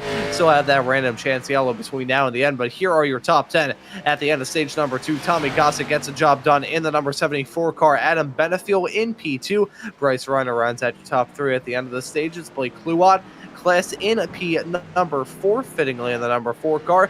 Joseph McQuarter looking to have a good night here. Rounds out your top 5 with Lucas Hoitzma, Bryson Hixenbach, Hunter Truel, Jim Schufield, and Connery Cunningham completing your top 10 at the end of the stage. And with the top 2 a little bit closer, with the field a little bit closer in this slightly shorter stage as a result of the stage 1 yellow, we've got ourselves another yellow to worry about, one that may have the proceedings roll ever so slightly quicker than the one that came before. So that is our second stage caution, and that means we've also left the window for our first possible random caution. There were 2 that were possibly scheduled. Each has a 70% chance of happening. This is actually announced to the drivers nowadays. Previously, I think it was just for us. No, we haven't left the stage, because the first one can happen between 1 and 50. And then, no, so I'm looking at the cup. One more time. Okay, run it back, reset. Whoop. We are at the window of the first one. The next one could land between 41 and 65 before the last 2 go green before the end. Look, I can do this too, okay? It just takes a little bit of... It's 2 a.m. That's my excuse today. At the window of the first possible random caution, one more could come to disrupt things, but the front of this race hasn't changed a terrible much on either run. Yeah, no, most of the drama we've seen throughout the race tonight has been a little bit farther in the midfield, a little bit farther behind. We still have had our fair share of drama to talk about here tonight, but with the amount of time left to go here, Howie, I wonder what sort of drama we're going to have between now and the end. 26 laps of racing action left here. Of course, we'll have to worry about the rest of this yellow flag cycle getting fully put in our rearview mirror. But then after that, we can look ahead to the rest of this race and whatever action may lie ahead here this evening. Will Tommy Gossett be able to become certainly not the first racer and potentially not even the last to be a one-time part-time race winner here in the Friday Night Lights Xfinity Series? Or is Adam Benefiel going to double down on his playoff berth after doing well in the points throughout the first 2 races here in the playoffs in the round of 12? If he can get that W, it will be win number 5 for him. It'll draw him one closer to his main rival of Bryson Hixenbach, really give him some momentum as we head off into the final round of the playoffs. Sometimes I can hear you fighting for your life in there, and I'm going to tell you you're doing great, despite how much fighting for your life you're doing today, Ron. Ever committed, ever dedicated, ever strong. I think there's a story behind that, but it's up to you whether or not to share it. But yeah, the back of my throat is swollen like an overinflated weather balloon. You have a comparison for everything. I mean, it just comes naturally, to be totally honest. It's the Philly in me. See, there's two ways that he can act like a Philadelphian on the air. You can either say stuff like that, or you can curse people out in new and inventive ways. We've got the drivers coming down pit lane right now. Tommy Gossett, your stage 2 winner, got to lead him down in the pits. Adam Benefiel in that number 83 car, got to be right behind in that very sharp-looking number 83 machine. Who's going to come out of the pits in first? Who's going to be able to get the jump on everybody else and keep an eye on that number 95 car to avoid missing the pit stall like he did during the last, and he keeps it clean. Everybody keeps it clean for the most part down on pit entry. They're out and away, scrambling their way back onto the racetrack, and Adam Benefiel really going to lose out on some time there. I think he may have lost out on the line, the likes of Bryce Reiner. Yes, he did, and may have lost out on a spot to Blake Kluot there as well. They'll be side-by-side racing between those two, figure out who's going to be where for this restart. That's one thing to raise about the pit exit here at the Charlotte Roval. It is right there in the midst of a turn, so if you can get the inside line, you can maybe jump a couple of cars just by having that narrower approach. Absolute cluster on the way out, and that 5 definitely clears Benefiel, and so does the 4 of Blake Claw on the line, by the way, if my numbers are accurate in the absolute slightest, or my timing is accurate in the absolute slightest. Still have 2 laps to green, so I need to pull someone in, and all the people that are relevant to today's race, they've all sort of got hidden for now, they'll be in at the end. So does that mean that it's Kirk Mills' time, do you think?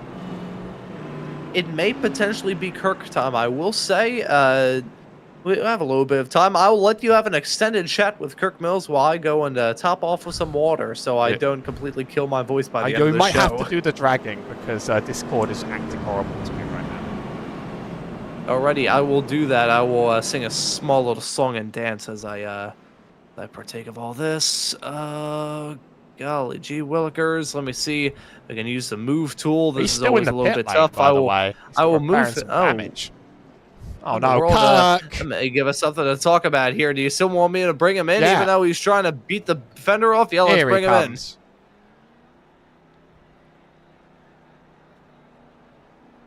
Kirk Mills, are you here, or did I just step in this at the wrong time? Kirk Mills, you are indeed here. Yeah, I'm here. I can barely hear you. I just need to, we need to spend some good time under this caution because these things last forever and you're one of the greatest people to talk to about it. This is the sort of race you don't want to make your cut race, and you kind of have. Yeah, I ain't very happy about it. I'm still moving along. Car's still running. Got involved in a little incident there. I gotta tell you there, man, it's, how do I put this here? Somehow, I think there's some sort of mathematical chance here I still make it. I don't know. I just want to finish as close to 47 as possible. And I think I'll be fine. I don't know yet. It's too close for me to know. What's been the most brutal part of this track today? Is it the new hairpin or is it something else entirely? Well, I'll be honest with you, the brutal part is that my car ain't that good today. We did not make a set that was very good for this track. And I tell you, it was something that we could do better. We know that. But it is a nightmare. Everybody's running 2-3 seconds faster than this thing. And I'm just like, okay, just survive and hope for the best. We got all the damage fixed on that last restart, so avoiding the catastrophe on the restarts is a goal. Hopefully, going to be able to finish well, hopefully top 13 if we can aim for it. That's our goal here now. But we'll see. That's really the biggest challenge here is just trying to finish this dang thing right now. It's a race about survival, and things can change very, very quickly. Best of luck out there as you approach the track for pack for 1 to green. I'll send you back. Thank you so much, guys. That was Kurt Mills, Maconi Entertainment colleague, commentator on the Full Length Cup Challenge, and always an entertaining voice to hear up front. We're still navigating the back path of this oval as as our co-commentator has been having such a great day with his throat, has been taking a wonderful break to the side. I think you're back, Ron, for this final restart. Well, it could not be final. Yeah, there's a very distinct possibility with that random chance yellow, and also the hairpin of doom, death and destruction. Turn 7 around this new version of the Charlotte Roval can maybe put us back under yellow, but if this is the final restart, gotta be the money restart for these racers. Gonna try and capitalize on any single opportunities that get thrown their way. I want to keep my eyes on that number 4 car there, Blake Kluat. We saw him win a little bit earlier on this season at Watkins Glen, and as much as this track very different than the Glen, there are some comparisons that can be made, chief among which being the first turn on these restarts here. It's a tough section for sure down into turn number 1 here at the Charlotte Roval.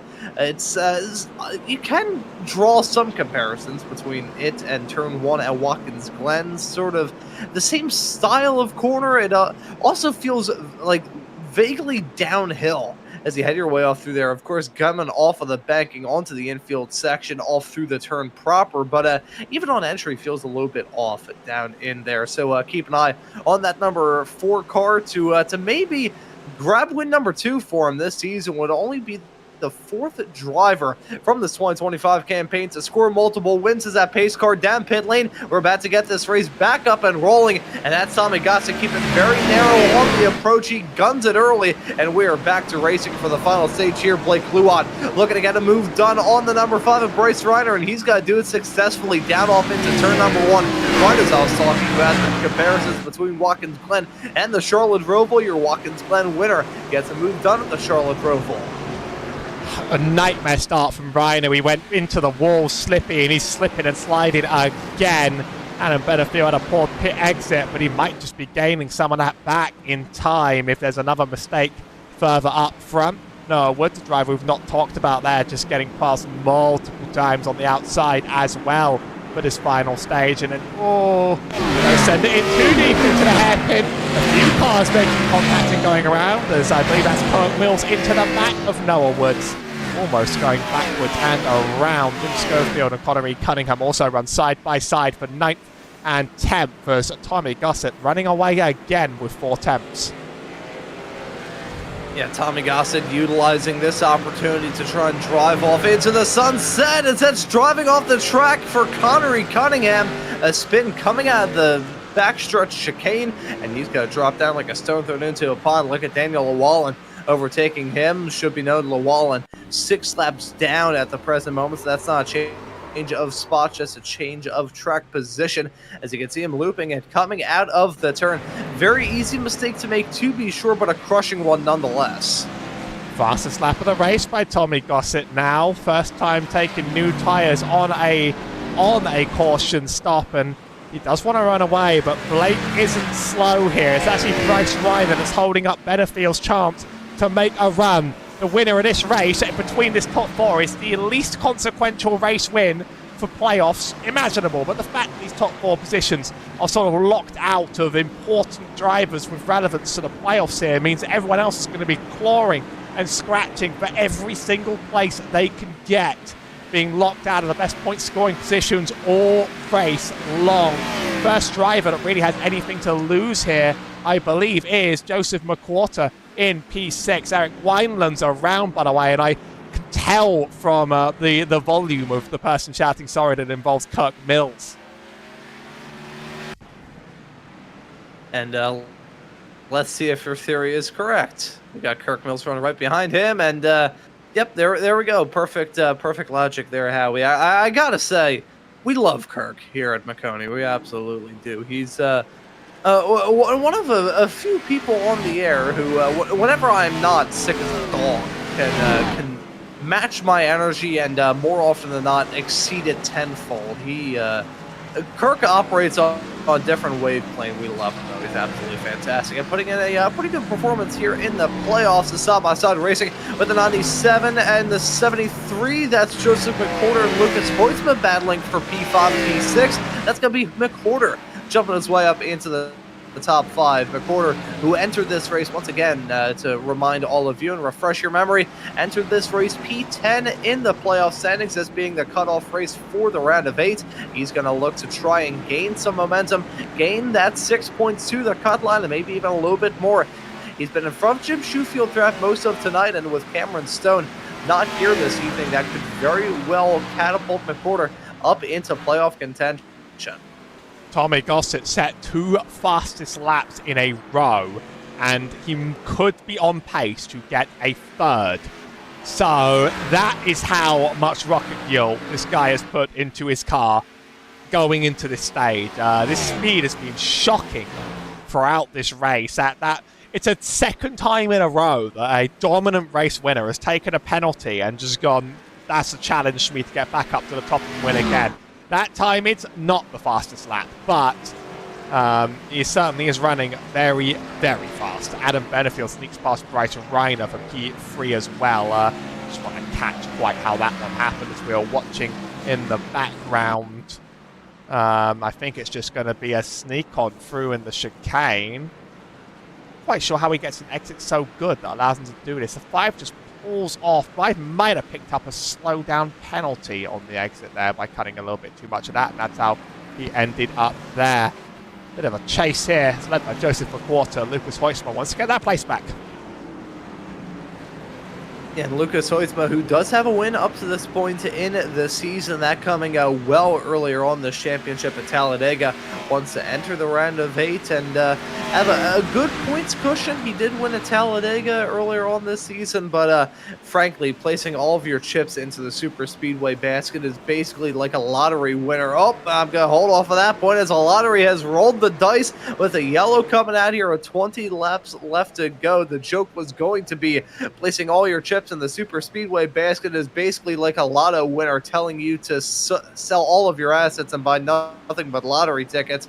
But we have got ourselves a lottery that does not work out well for your race leader, the number 74 car, who's been oh so dominant thus far in this race. Sadly for Tommy Gossett in that race car, he's going to have another restart to have to worry about right as he'll start to feel a bit more comfortable up at the front.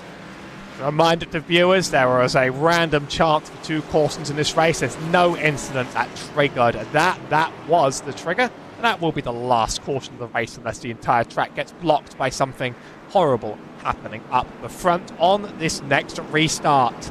So that is curious now, because that caution's landed early enough that I don't actually know what you do on the strategy. First of all, I don't know whether you actually have enough fuel to make the stage. We'll find out if every car goes in. But then, what do you do with tyres? There's another set available. You're not going to get a chance to change them. But are they worn enough for you to care, or do you want to take track position?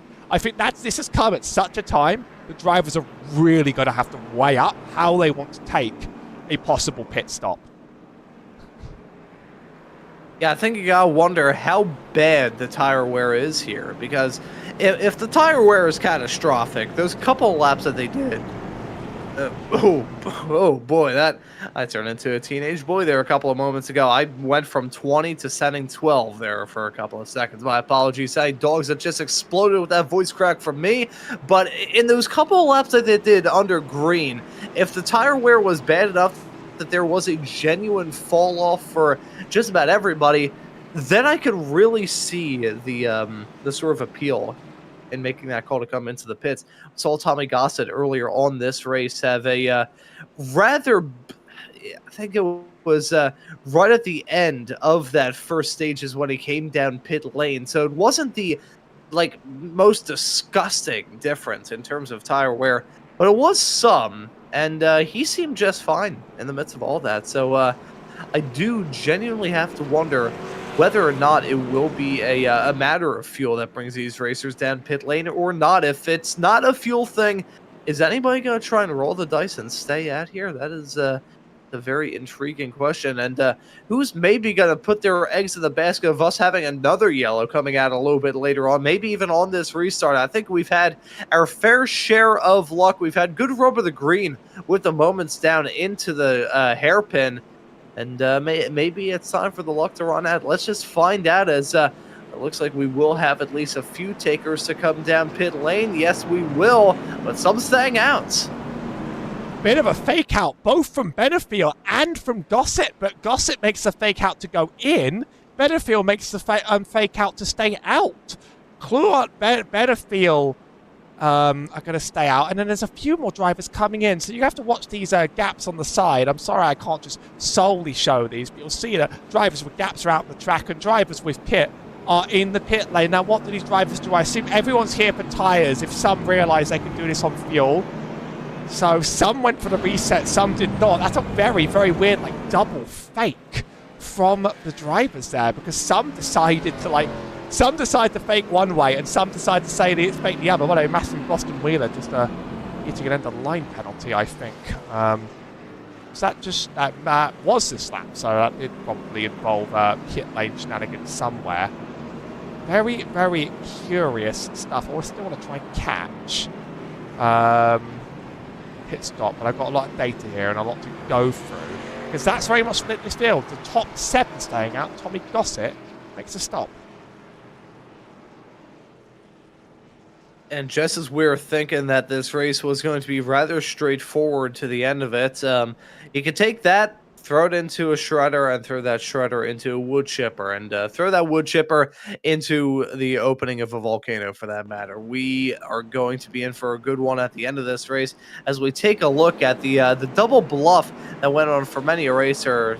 Yeah, there you could see actually clip the commitment cone there in the case of the number 4 of Blake Kluot. If this was real life, I think that would have netted him a penalty in the midst of that. And this track was actually the scene of a pit lane double bluff that ended in a rather odd moment involving 2 Kyles.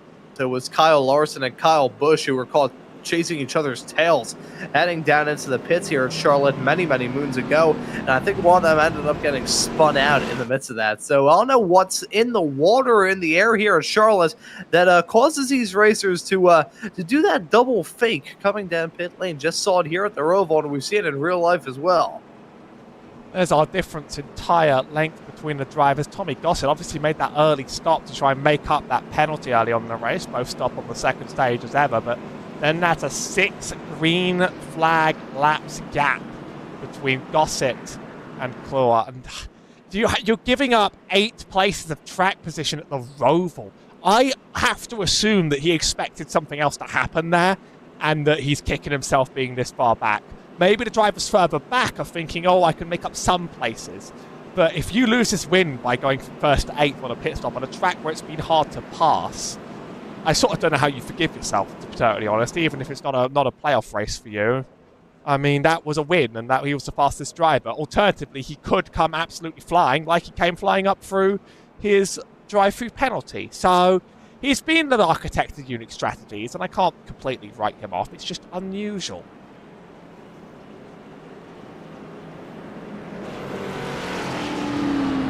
I think with the amount of time we have left to go in this race, for the drivers who did come down pit lane, there's enough time for them to come back from the brink, so to speak. There's a way for them, path forward, where they could still visit victory lane at the end of tonight, and we'll have to see if it is going to be a racer who stayed out on that stop, or if it is going to be somebody who made that call to come down pit lane that's going to be prevailing here tonight at the Charlotte Roval for race number 29 of the Friday Night Lights Xfinity Series here on Maconi Entertainment. And to all of you tuning into the coverage, we hope you've enjoyed it thus far, and if you have, I'm going to hit that subscribe button and the notification bell so you never miss out on any of the racing action. Still have our fair share of action to talk about. There'll be 16 laps left to go at the end of this race once we get this race restarted here soon, and should note the fact that the track continues to evolve in the sense that the sun is slowly but surely dipping below that horizon. This track does not have lights. Insert a tweet to Bob Pockrass here, but with the sun slowly but surely dipping below that horizon at 6:28 p.m. In sim time, I can imagine those track temperatures and ambient temperatures going to, I can't even say slowly but surely, are going to drop down like a stone thrown into a pond, frankly. I think they're being made up for by the cars running on them in this case, but the sun has been nice and setting as we catch a little view on board Blake's cars and just take a look at that ambience. Who said, I mean, that it really is a fisheye lens, so maybe we'll have to take on the roll bar to us. Who says that you can't have a beautiful sunset. I guess not a very beautiful sunset, to be totally honest. So maybe I'm trying to pick it up just a little bit too much. But you certainly can see what we call a sunset on the track. So that's not misleading at all. We're probably not going to hit the night time, but it's nice to imagine, isn't it? You know, the Xfinity Series, in their time at the Charlotte Roval, there have been some rather bizarre moments that have taken place at this event. I will still never forget what I think is one of the best NASCAR races that I have ever seen. It was the 2020 Xfinity Roval race. Heavily soaked with rain, unbelievably heavily soaked with rain. Late drama towards the end involving AJ Allmendinger and Austin Cindric back when they were still both running full-time in the Xfinity Series. And IMSA actually raced later on that day in their rather odd odyssey of racing at a Roval configuration of Charlotte at least once every 20 years. They did back in the 80s, they did back in the year 2000, and they did in 2020 as well. This track could host some rather intriguing moments, expecting some of the end of this race with the green flag at the drivers back on their way for what we expect will be the final restart of the evening, and their 4x4, a 2x2 I should say, as they head their way down off into turn number 1. Blake Kluot jumping up into the race lead. Bryce Reiner, Adam Benefield duking it out for P2 and P3 at the moment, and Joseph McWhorter lagging right behind. He's got to be there to pick up the pieces in case those racers come to blows. Tommy Gossett, not slow, got side by side with Hunter Truex immediately and might be able to clear. I have to try and get a good picture here as to which of these drivers are on the newer tyres. That will do it. So Tommy Gossett, newer tyres and the rest, sending it up the hairpin. That's Bryson Hixenbar, a slip-on exit. That's him into the wall, and we're going to play dominoes. Eric Wineland disqualified from the race due to incidents. Hit that 21 cap. We're not going yellow, but from bad to worse. Yeah, really, things just falling down for both Wineland and Hixenball as a result of that. Let's take a look at this drama as they headed their way off into the hairpin of death and destruction. Down in there, 95 may have given a bit of a spook there, and Hixenball going up into the paint. The 87 getting hit multiple times. The 47, though, that's the real point of contention. That was the 47 of Jim Shoefield involved in all that. Enter this race 4 points below that playoff cutoff line, and even with some good performances in the first two stages, that is going to hurt him massively in this race. He's down P15 right now, and things looking pretty good. Oh no, as that's contact being made with Tommy Gossett getting set off into a half spin off through 3. More drama happening on the track. Connery Cunningham punted back as well. We're going to have to take a look at two things at once. Everybody is just shouting, go left, go right. Try and avoid the stuff that just happened to me. This restart is an absolute wrecking field. We'll look at Cunningham first, because we didn't get any view on this one. Is he just running like very slowly, or is I think he just has a horrible exit here and goes in. Yeah, he just tanks the wall. Tommy Gossett, though, doesn't actually lose that many places as a result of this slide, but you can feel the desperation in the way he's driving. Tries to make it up to Joseph McWhorter here on his right-hand side. He's just pushing on those new tyres. And I don't think there's contact. The bridge sort of hides it, but I do think he just self-slides it on the outside. Gets it going again. And this is tight and tense. Matthew Boston Wheeler's dropping like an absolute rock as well. He's had a horrible exit. Drivers that are benefiting from this, by the way. Kirk Mills said that he was just trying to hold on for his dear life, and he needed a P13 or better. Well, he's been jumping up into 9th as a result of this. There's more drama. I think McWhorter's just got sent to the side. He's complained on the chat about it. How have all the gloves come off so quickly here? Oh no, that's a freeway drama. It's Gossett again. Yeah, it's Gossett and McWhorter involved in that, and you can see the 95 acting as a bit of a pick in all of that, as well as the 73 went for the dive on McWhorter. That was ill-advised at best as they headed their way down into the chicane. The nerves more or less flaring up as we get to the end of this race. We talked about the playoff situation that the number 73 car of Joseph McWhorter finds himself in, heading off into this race, and with the very fine margins that he was involved in, had to throw some haymakers at it, make a couple of risks, and as it stands currently slotted in P7 currently. It's not a bad night, but would maybe hope for a couple more spots between now and the very end, as this is Joey Beck and Tommy Gossett. This is a battle for the top two racers who stayed out there. You can see them chasing each other's tails as they had their way out of the backstretch chicane, all through the banks of Roval 3 and 4 into the final chicane right about now. That right there is Joey Beck holding onto the outside line. He goes for it down the inside, though, does Gossett. They're side by side. Big curve whack there for the 95. And look at the 97 and all that. Lucas Hoytsma, ever the opportunist, picks up the pieces as those two continue to duke it out down into turn number 1, and all of this is just allowing those racers on the older tires to drive off into the sunset and putting more of a load on their own rubber, as that you can see the 95 trying to hold on to that spot and block it off a little bit down to the turn. Contact being made off through 3 and 4, and they're going to be side by side down this quick little flat out blast down to turn number 5, and that's the 74 of Tommy Gossett making his way up into the spot. But I have a distinct feeling that this battle is far from over as they head their way down into the hairpin. Would not be too shocked if Joey Beck tries to go for a lunge. At the same time as that, I'm going to talk about here how Beck and Gossett are basically driving like animals out here on the track. But here's our leader, Blake Cloat, on the outside of the hairpin, forced wide. Leader given back to Adam Benefield, and Fresh Ryder's going to end up taking it in the next chicane as well. Just one bad. I've talked so much about this race, about how the outside of that hairpin is a big problem, and I mean, that's how he's just lost the lead, and he's now a second back from Benefield in just a matter of corners. At least that one wasn't filled with drama, but up front, Benefield has just taken advantage of circumstances. Side by side again. Gossett sending it. So is Beck. Someone else is going to get DQ'd at one point with this level of contact. There's just drama everywhere on this track right now as Gossett tries to chase a win. He thinks he got away from him.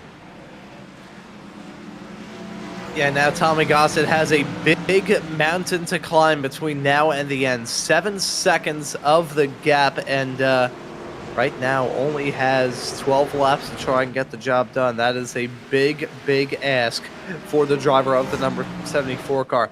The best thing he can do for himself right now is just drive off into the sunset and let those racers further behind just drive each other more and more insane. It's Lucas Hoytsma, Joseph McWhorter, Joey Beck, and Hunter Trueall all involved in that battling. Gossett runs a little bit wide off through the hairpin, not going to help out his case one bit as Hoytsma tries to close up that gap, but just not able to make it work, and closes it up to a little under a second, but nothing really more than that. Small incremental gains. That battle has slightly cooled off right behind Gossett. That's just about the luck for Tommy Gossett. As soon as he gets out of that battle, that's when those racers finally decide to behave.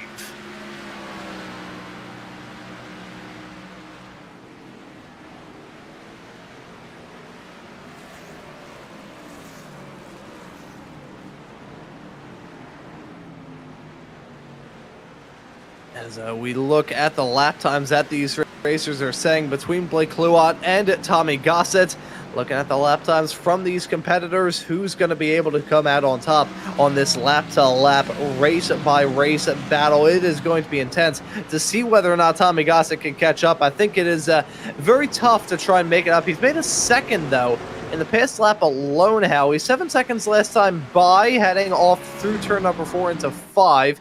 And this time actually dips below now to 5.5 seconds for a brief moment. I think Tommy Gossett, if he can make this work, it will be the comeback story of the century. I'm not sure he can claim the win, but if he pushes like hell, he could actually get this P3. And in that position, it would be better if he stayed out. Unless he was hating the tyres that much, he took a gamble. I don't think the gamble has been the right play because it's put you within an absolute dog pound, but he certainly is faster on the newer tyres, and I bet he's ruining the day that he got stuck in with so many drivers. Joey Beck's just been about as physical as him throughout this race, and this chase is going to be interesting because it was 6 seconds a lap ago. We have 11 more runs around this track, no more chance for a field reset. Oh, has something happened to Kurt Mills? Not quite, we didn't get passed by Tanner Marty. Down into 10th, Lucas Hoytsma losing out in that chicane. Quick look at that one while we can. Does he cut a little bit too much? Yeah, that's a slowdown penalty for you on the track, and he's going to give up those 2 positions again. Now this gap 3 seconds.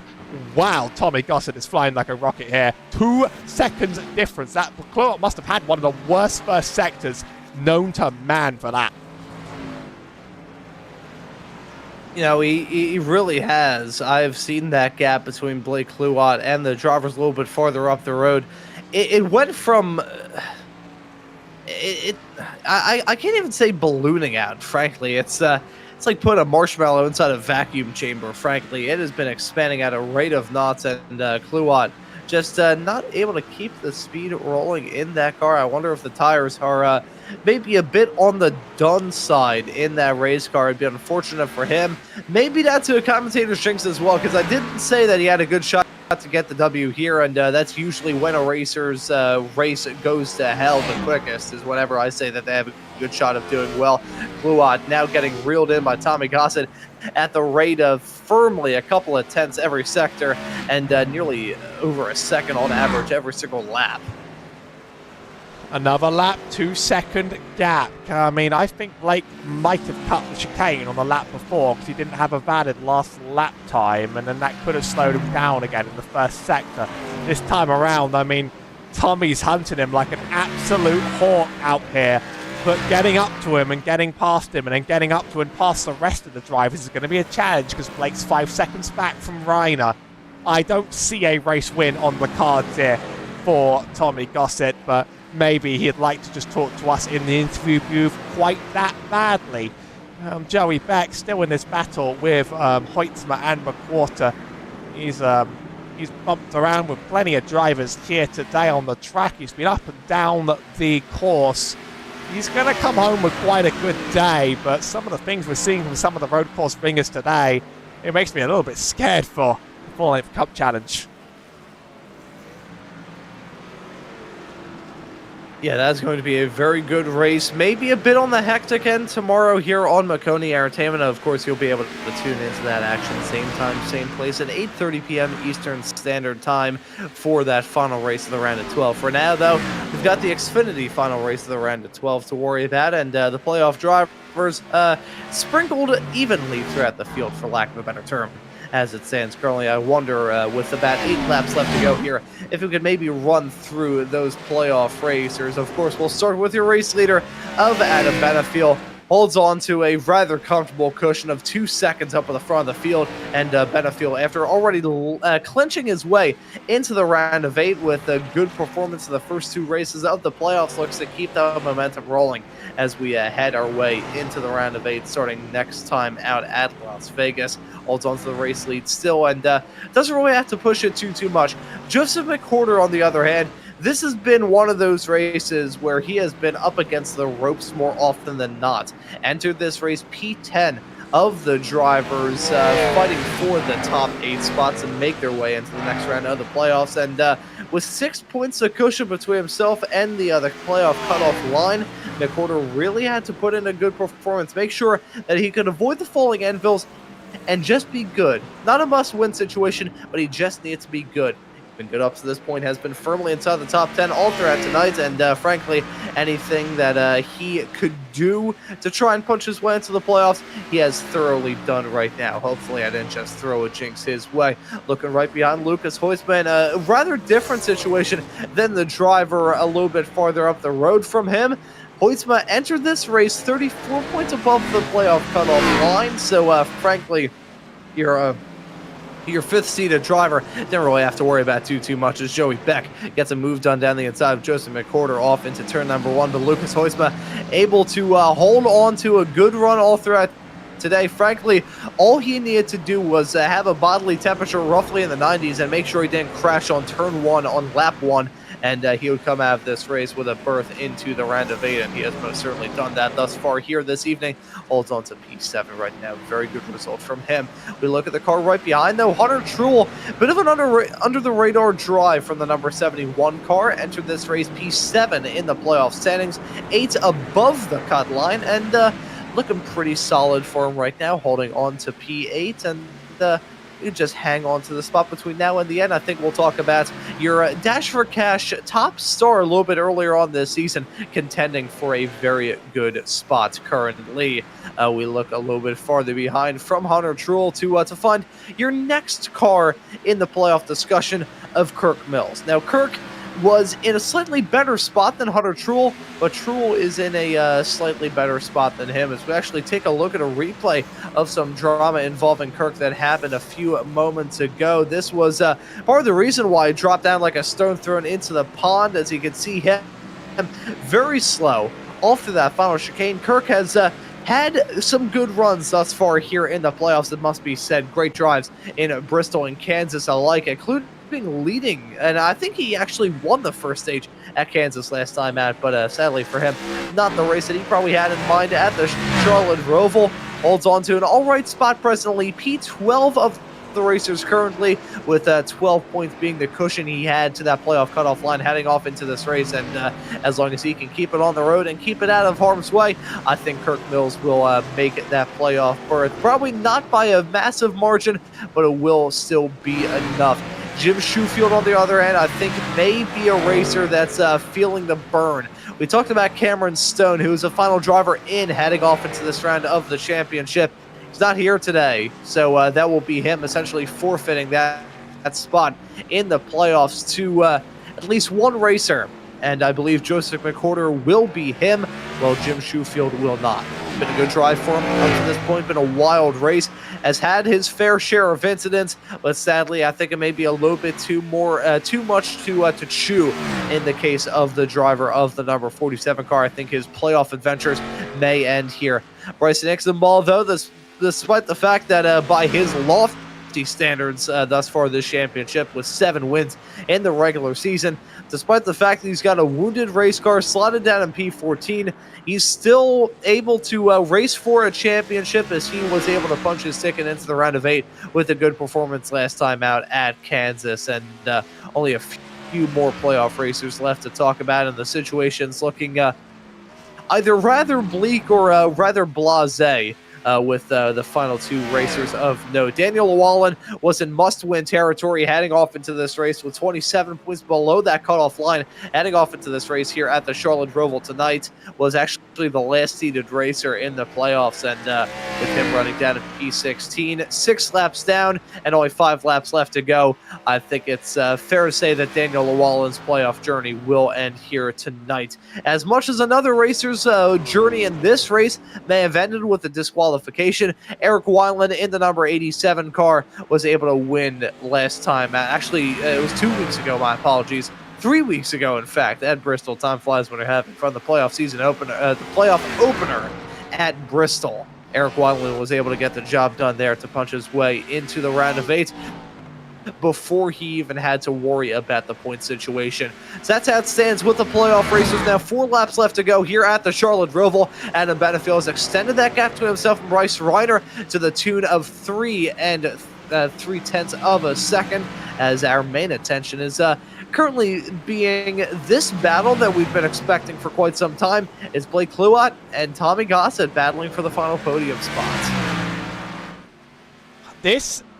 We'll get an interview for it, but not much else. Tommy Gossett's been a little bit of everywhere. Started pole, dropped to the back after a violation on the start, and then decided, you know what, I'm going to get myself back up to the front anyway. Pit strategy won him the second stage. From that point, he's been able to negotiate from the top, but a call to make a pit stop when faked out by the rest of the field has not given him the leverage he needs to push up this track, and so he won't be able to claim that win back. Not any of the top 3 drivers exactly have this sort of ambitions right now to stop him for playoff purposes. It's all just for glory out here on the track.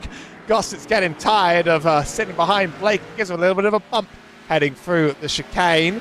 No dice there, though. Joseph McWhorter is looking to try and score points, though. Looking to try and get any safety he can. And Joey Beck has been one of the most notable drivers on the track today when it comes to getting in people's ways, or getting them out of his ways in other instances. So, you know, that's been a challenge to get past, I think. Yeah, there's been some challenges for all of these races, frankly. It's been a night of challenge for these competitors. A side-by-side racing between the 97 and the 95 down into turn number 1. Joey Beck holds on to that final spot inside the top 5. Hoytsma, though, looking to make up another spot. He was a racer that I said a little bit earlier on this championship, had a darn good shot to win it all. As much as he hasn't been able to get a win outside of his first at Talladega earlier on this season, it could very easily been 2 wins for him had that Bristol win well earlier on in this championship stuck. And reminder to those who may have forgot, because it was quite a while when that Bristol Spring race took place. It was the first race that we got the opportunity to cover here on Maconi Entertainment, and it was an unfortunate series of events for Hoytsma. After getting a fantastic final restart, a restart violation actually led to him picking up a penalty, and Bryson Hicksonball was awarded the victory as a result of all of that. Post-race penalties kicking in and dropping him back. That's McWhorter jumping in front, though, of Joey Beck, who drops down to P6. And that battling still going to be intense for the final spot inside the top 5 with only 2 laps left to go here at Charlotte. Adam Benefield doubted that he'd be able to come in and claim this win. Here a few things going on. Joey Beck slows down on the entry to the chicane, and Tommy Grosset gets the move done for P3 at the same time. I want to just try and catch up on both, but I was just saying that he sort of doubted he could get it done, but I think right place, right time really helped him out. Here's 2 drivers out of the chicane, just sort of negotiating things. I think it was just the case of, there was serious contact entering into here. I mean, yeah, that's kind of where I expected this to end at one point, to be honest, between the two. Because it moves. Blake Coyle up the track. Meanwhile, up here, Joey Beck, I think, checks up massively, just has a horrible exit here, and holds up the pack, and you can just see McWhorter flying away. So that's a few positions negotiation at the end of this race. Up front, Benefield's only got 2 to go, and he's going to see the white flag very soon. And he's had a very good day, hasn't he? I mean, he just wants another win on the books. You've talked about him on the oddball tracks, and he's taking another oddball win. Yeah, his last win this season, in the case of your race leader, Adam Benefield, came at Iowa many moons ago. That was back on August the 1st, and here on October the 3rd, he looks to try and get the job done. I say October the 3rd, knowing fully well that's different days for the two of us here on this broadcast, but it's not different laps, as Adam Benefield has started the final lap of this race with a 4.5-second gap between himself and Bryce Reiner. It'll be win number 5, who draw him closer and closer to that tally of his main rival of Bryson Hicksonball. And side-by-side racing between the 97 and the 95 once again down into turn number 1. Lucas Hoytsma going for the dive. He feels comfortable. He feels confident. He wants to try and get this happening. And in all of that, you can see Hunter Truel going to make it 3 wide down to turn number 4. That could have ended in catastrophe. You can see him hop, skip, and a jump on that inside curb. He hangs onto it just barely over everybody else. But now I gotta wonder what's gonna be next here for the 97 to dive off into turn number 6. The 95, though, has always been late on the brakes down into this hairpin, and yet again gonna hold on to Joey Beck. Holds on to P6 right now, but meanwhile, at the front of the field, Adam Benefield, with 4 wins on 4 very different racetracks, already punched his ticket into the final round of the playoffs. The round of 8 ticket is already his on points, but he's going to short with the win. Benefield wins this race here at the Charlotte Roval. That's win number 5 for him here in this championship. The driver of the number 5, Bryce Reiner, going to come home in a rather distant P2. Tommy Gossett, what could have been tonight. He still walks away with a P3, but I think that penalty right at the start of the race just about set the trend. It was a very frustrating night for that driver as well. But what a drive from Adam Benefield to get the 5th checkered flag of the season, his first since the start of August, and really a statement win in the process too. Well, that's a top 3 that doesn't have playoff implications for the rest of us, but certainly an interesting one. Still drivers here to cross the line with Noah Woods and Jim Schofield here crossing it. Kirk Mills finishes 13th. We're going to have to check the final results. I don't know if we'll get them in time, but I'm actually not sure if that's going to be enough for him. Bryson Hicksonball disappointing finish after a few slip-ups in P14. Here comes Tim Phillips, and Tim Phillips is the last to cross the line. Daniel Wallen's left the track, and as a result, I think we do indeed have some room for our post-race results. But here comes Benefield. We'll see when and where he does his burnout. You kind of have to do a whole lap of the track to earn the right, I think, around here, because it's just such a long one. You never quite know what's going to happen. Here's your full-screen race finish results. And let's see how it all shakes out at the end of 67 laps of racing action here at the Charlotte Roval. Adam Benefield walks away with the victory, his 5th win on the season. Bryce Reiner finishes in 2nd. Tommy Gossett rounds at your podium in 3rd. It's going to be Blake Kluot finishing in a very nicely well-driven P4. So he's going to finish in front of Joseph McWhorter, who runs at your top 5. I think that's just barely enough for McWhorter to squeak his way into the next round of the playoffs. We will see if we can get confirmation between now and the end of this show. But if not, we'll, of course, keep you in the loop for the next round of the season at Las Vegas to let you know how all of the playoff pictures are going to work out. Joey Beck in P6, Lucas Hoytman 7th, Hunter True on P8, Tanner Marty in 9th with Matthew Boston Wheeler running at your top 10, Howie. No, Woods finishes 11th ahead of Jim Schofield, Kirk Mills, Bryson Tixenbar, Tim Phillips, Daniel Llewellyn, and drivers not finishing here, Connor E. Cunningham, Eric Weinland, Nick Stein, and Mason Lowry, with Jeremy Clapper, Neil, Dave Hoytsma, and Steve Benjamin marking out our last 3 drivers. And we're going to be getting some interviews with some voices we haven't heard much of. And I think because specifically, do you want to talk to Adam or Tommy first? That's the real question. I'm giving you free choice here. Yeah, I think we may. I'm going to give those racers a bit more time to get all of our podium runners up there. So I'll do a little bit of filibustering here real quick and let you know that if you enjoyed tonight's action here on Maconi Entertainment for the Friday Night Lights Xfinity Series, you can hit that subscribe button and the notification bell so you don't miss out on the final 4 races of this season and the rest of the action we have here on Maconi week in and week out. Tomorrow, I have a doubleheader with the Palmetto Racing League Charlotte Truck going to be the host of that race. That's going to be very fun. Just about... trying to work out how many hours that would be from now.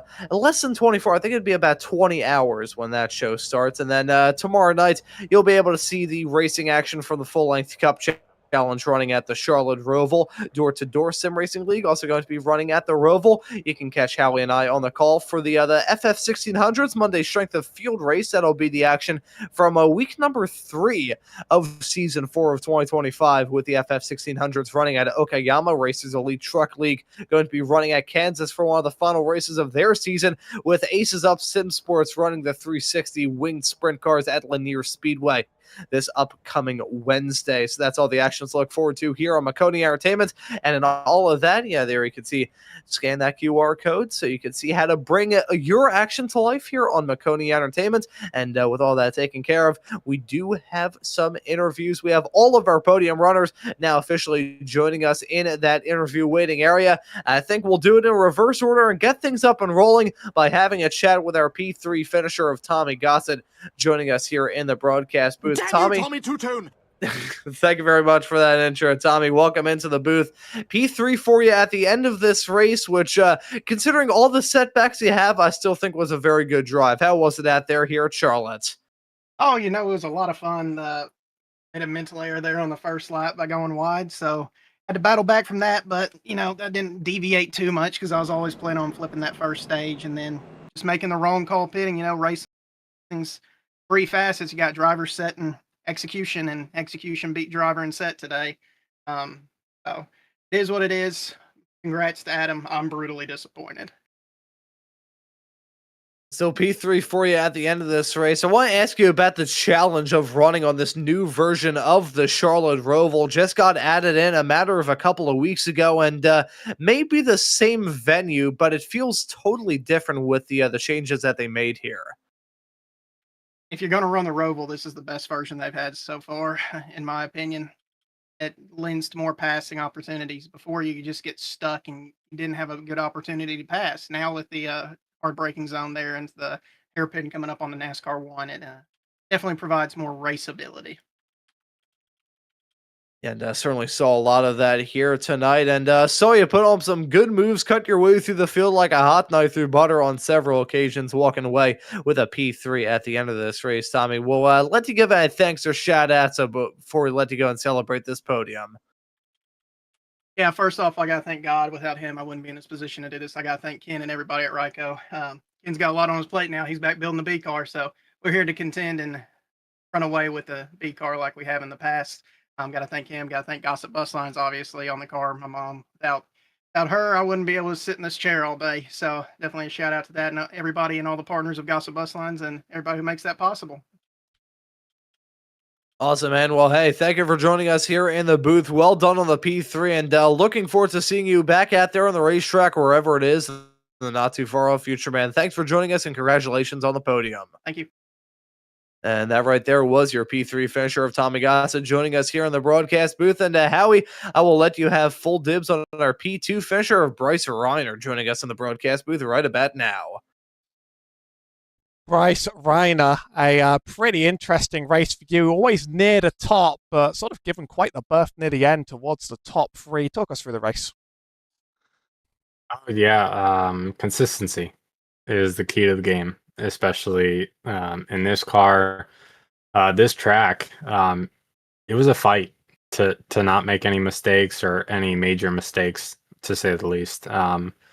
Super interesting. First race of the week. Come in here, about 10 laps on myself and to see what I could do and end up P2. So to say I'm ecstatic is a pretty good word. I try to keep Adam as honest as I could there at the end. It's just so hard. He was so good. Tommy was really fast too. So if them got in front of me, I was toast. So I just tried to stick to what I was doing and hope for the best, and which in turn, at that restart, with 15 to go or what, chaos happened behind me. So I felt like me, Adam, and Blake to stay out made the right call. So, it was a pretty good race overall, really. This version of the Roval, we've heard some love for it. I have mixed feelings on it. How has it been for you as a racing track here? Well, I've done last night in the next gen, Charlotte Roval 70 laps. That was tiring. I did 67 laps here tonight in the Xfinity car. Stressing, tired.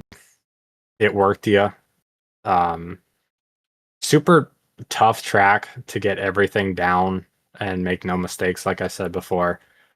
I felt like I was just off. So to say I like the track and combo, not ideal, but to run P2 and not have any mistakes and to just stay consistent, it definitely was a thrill, and for sure had to keep myself honest with myself and the track and not really worry about everybody else around me. Well, a fun race out there on the track. Do you have any other thank yous or shout outs? Yeah, thank you. Thank you to get you guys up in the booth for covering us every Friday night when the FLCC Xfinity Friday nights go live. Awesome job to all the admins who run this league as well. I don't think I gave them a shout out last week, so I'm giving them one tonight for the last 2 weeks. Super awesome league to run in, and I can't wait for more and to run for a championship hopefully next year. I know the applications and stuff went out, so can't wait for that. Thanks to Team Context and Performance. All my teammates over there do a tremendous job setting up all the cars for the week and everything, and just to run with Adam, Tommy, and Blake there pretty much for the whole race. Shout out to all them. They ran super clean around me, and I ran around them. And then shout out Adam for the win. I know he was running for a championship, so I wasn't going to mess anything up with him. So congrats to him, and hopefully him and Bryson and everybody else can go battle for a championship. Well, good race, good result. Good to speak to you. Thank you. And that will leave you with our race winner, Adam Benefield. Not the first time we talked, but he's gotten the result he didn't think quite would happen. Yeah, I'm not sure if he expected it, but he will certainly not mind it one bit. Adam Benefield, our race winner here at the Charlotte Roval, joining us here in the broadcast booth. Adam, welcome in. It's a victory for you here at the Roval, and even though you had already punched your ticket into the round of 8, you assured with a win here this evening. How was it out there, man? That looked fun. Well, Ron, I'm gonna be 100% honest with you. I wake up in the morning and I piss excellence. Nobody can hang with my stuff. I'm just a big, hairy, winning machine, man. No, Amen. I'm just kidding. I backed into that one. I ain't gonna lie, I backed into it. I think Tommy had the car to beat. We got lucky with the strategy. I I just didn't feel like there was. I didn't feel like we needed to pit. I knew I was advanced already, so I was gonna take the gamble. And there wasn't as big of a buffer between me and him, especially me starting second. So I knew that it was still going to be tough, and I have no idea what happened with him. I think he said him and Joseph came together, but I just had to sit there and had a Team Conti teammate first and second, so just had to sit there and wait for opportunity to make sure I get by them cleanly, and didn't want to put them in a bad spot. And once I got past Blake, I tried to focus out front, and um, yeah, man. Like dude, I'm so shocked that I won a damn road course. Like I've don't know. Like I think I need to go buy a lottery ticket or something. I mean, that just don't happen for me. Yeah, I think at some point a little bit earlier on in the show, I was talking about a lotto winner telling somebody to liquidate all their assets and buy nothing but lottery tickets. If you go out there and buy a lotto, I'm not sure what the jackpot is at the moment, but hey, it may be the night, man, but overall, a pretty darn good drive from you as well, especially in that first stage, just driving off into the sunset. Those drivers were battling a little bit farther behind. It was a very good drive from you, and keeping a streak going of winning 5 races now from this season at 5 rather different racetracks. It's now been the Charlotte Roval, Iowa, Dover, uh, Darlington, and Martinsville for your wins thus far this season. So it's been a smorgasbord, so to speak, of different racetracks that he won at. Sounds like a bunch of driver tracks, if you ask me. You know, I said that a little bit earlier on in the show. I was like, those are rather technical tracks that really need some driver skills. So I think working out well for you. Now that you've got a good view heading off into the round of 8 with some very intriguing racetracks to look ahead to before we head off into the season finale at Phoenix. What are your thoughts heading off into the next round of the playoffs? I mean, I don't really know where we go. What is it? Vegas, Vegas, Talladega, and Talladega, and Martinsville. Vegas, Talladega, Martinsville. Yeah. So, yeah, I like mile and a half. Vegas is a good one. Talladega, last time we raced a super speedway, I think I ended up in a catch fence. Um, so we'll see, but that's a home track, 15 minutes down the road. Martinsville, we won there earlier this year. I really like short tracks, so looking forward to it. But it's gonna be tough, man. Like you throw this in there, and like luckily Nick Ottinger over at TCSP built hellishness of a set, and it showed it if I want a road course. But you put guys back in their normal element. I mean, you're bringing Lucas back into it. You can't ever count out Bryson, Joseph. There's a lot of guys that can come out, and ovals are a little bit more of a level playing field, in my opinion. So, yeah, I'm looking forward to it. We got a good history at all those places. Well, besides the super speedway, but um, I think we'll be good. Yeah, and certainly looking forward to seeing what you'll be able to do as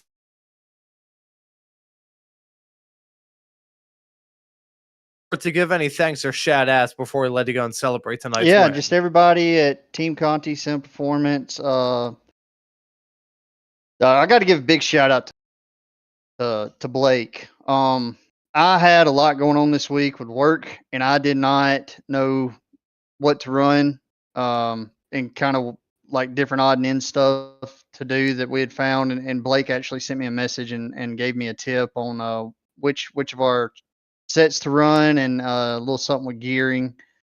And that's exactly what did it. I mean, Nick built them, but this one Blake helped me things and everything. So that goes to show that the rumor out on the street is we don't run what our customers don't get everything that we run. So we can throw that bullcrap lie out the window and move on to the next one they can come up with. But big thanks to everybody over there. It's just a big group. Love working together with the community. We were 3 out of the top 4. That's awesome. And you guys for broadcasting. I really do appreciate y'all giving me more credit than y'all gave Bryson this week. I heard you, Howie. I appreciate it. And Bobby for putting on this league and letting us come out here and have fun. It's been a blast up to the season, up to this point of the season from our perspective here in the for both yourself, Adam, and everybody else here in the FLC Friday Night Lights world. But Adam, thank you for joining us here in the booth. Congratulations on the win, and looking forward to seeing you out there in Las Vegas next time out. Thank you. And that right there was your race winner, Adam Benefield, joining us here in the broadcast booth. And now, Howie, I'll just about do it for the racing action here. Final thoughts before we wrap things up. It really, really has been another fun day at the Roval, and better than I expected out here. I might take the skull away next season when we end up returning. I'm going to look forward to the Cup race as well. Some action up and down the track, some chaos and some dramas you'd expect in the place, and some good action. That's a cut round of the playoffs. I've been digging around to see if we can get information on the advance. We don't have official results, but it's possible that Jim Schofield and Cameron Stone are likely the drivers that ended up below the cut line. Stay tuned to the full-length Cup Challenge Discord server. They'll have more information live when it's required. But we move on to the next round. Up next, we're going to be at Las Vegas at Motor Speedway Classic Intermediates. And another chance for you to get your easy win, if that's what you like to describe it as, on a track that's more familiar to you. I've been Howie Morris alongside Ron Moles. Thank you very much for watching tonight, and I look forward to some of the action coming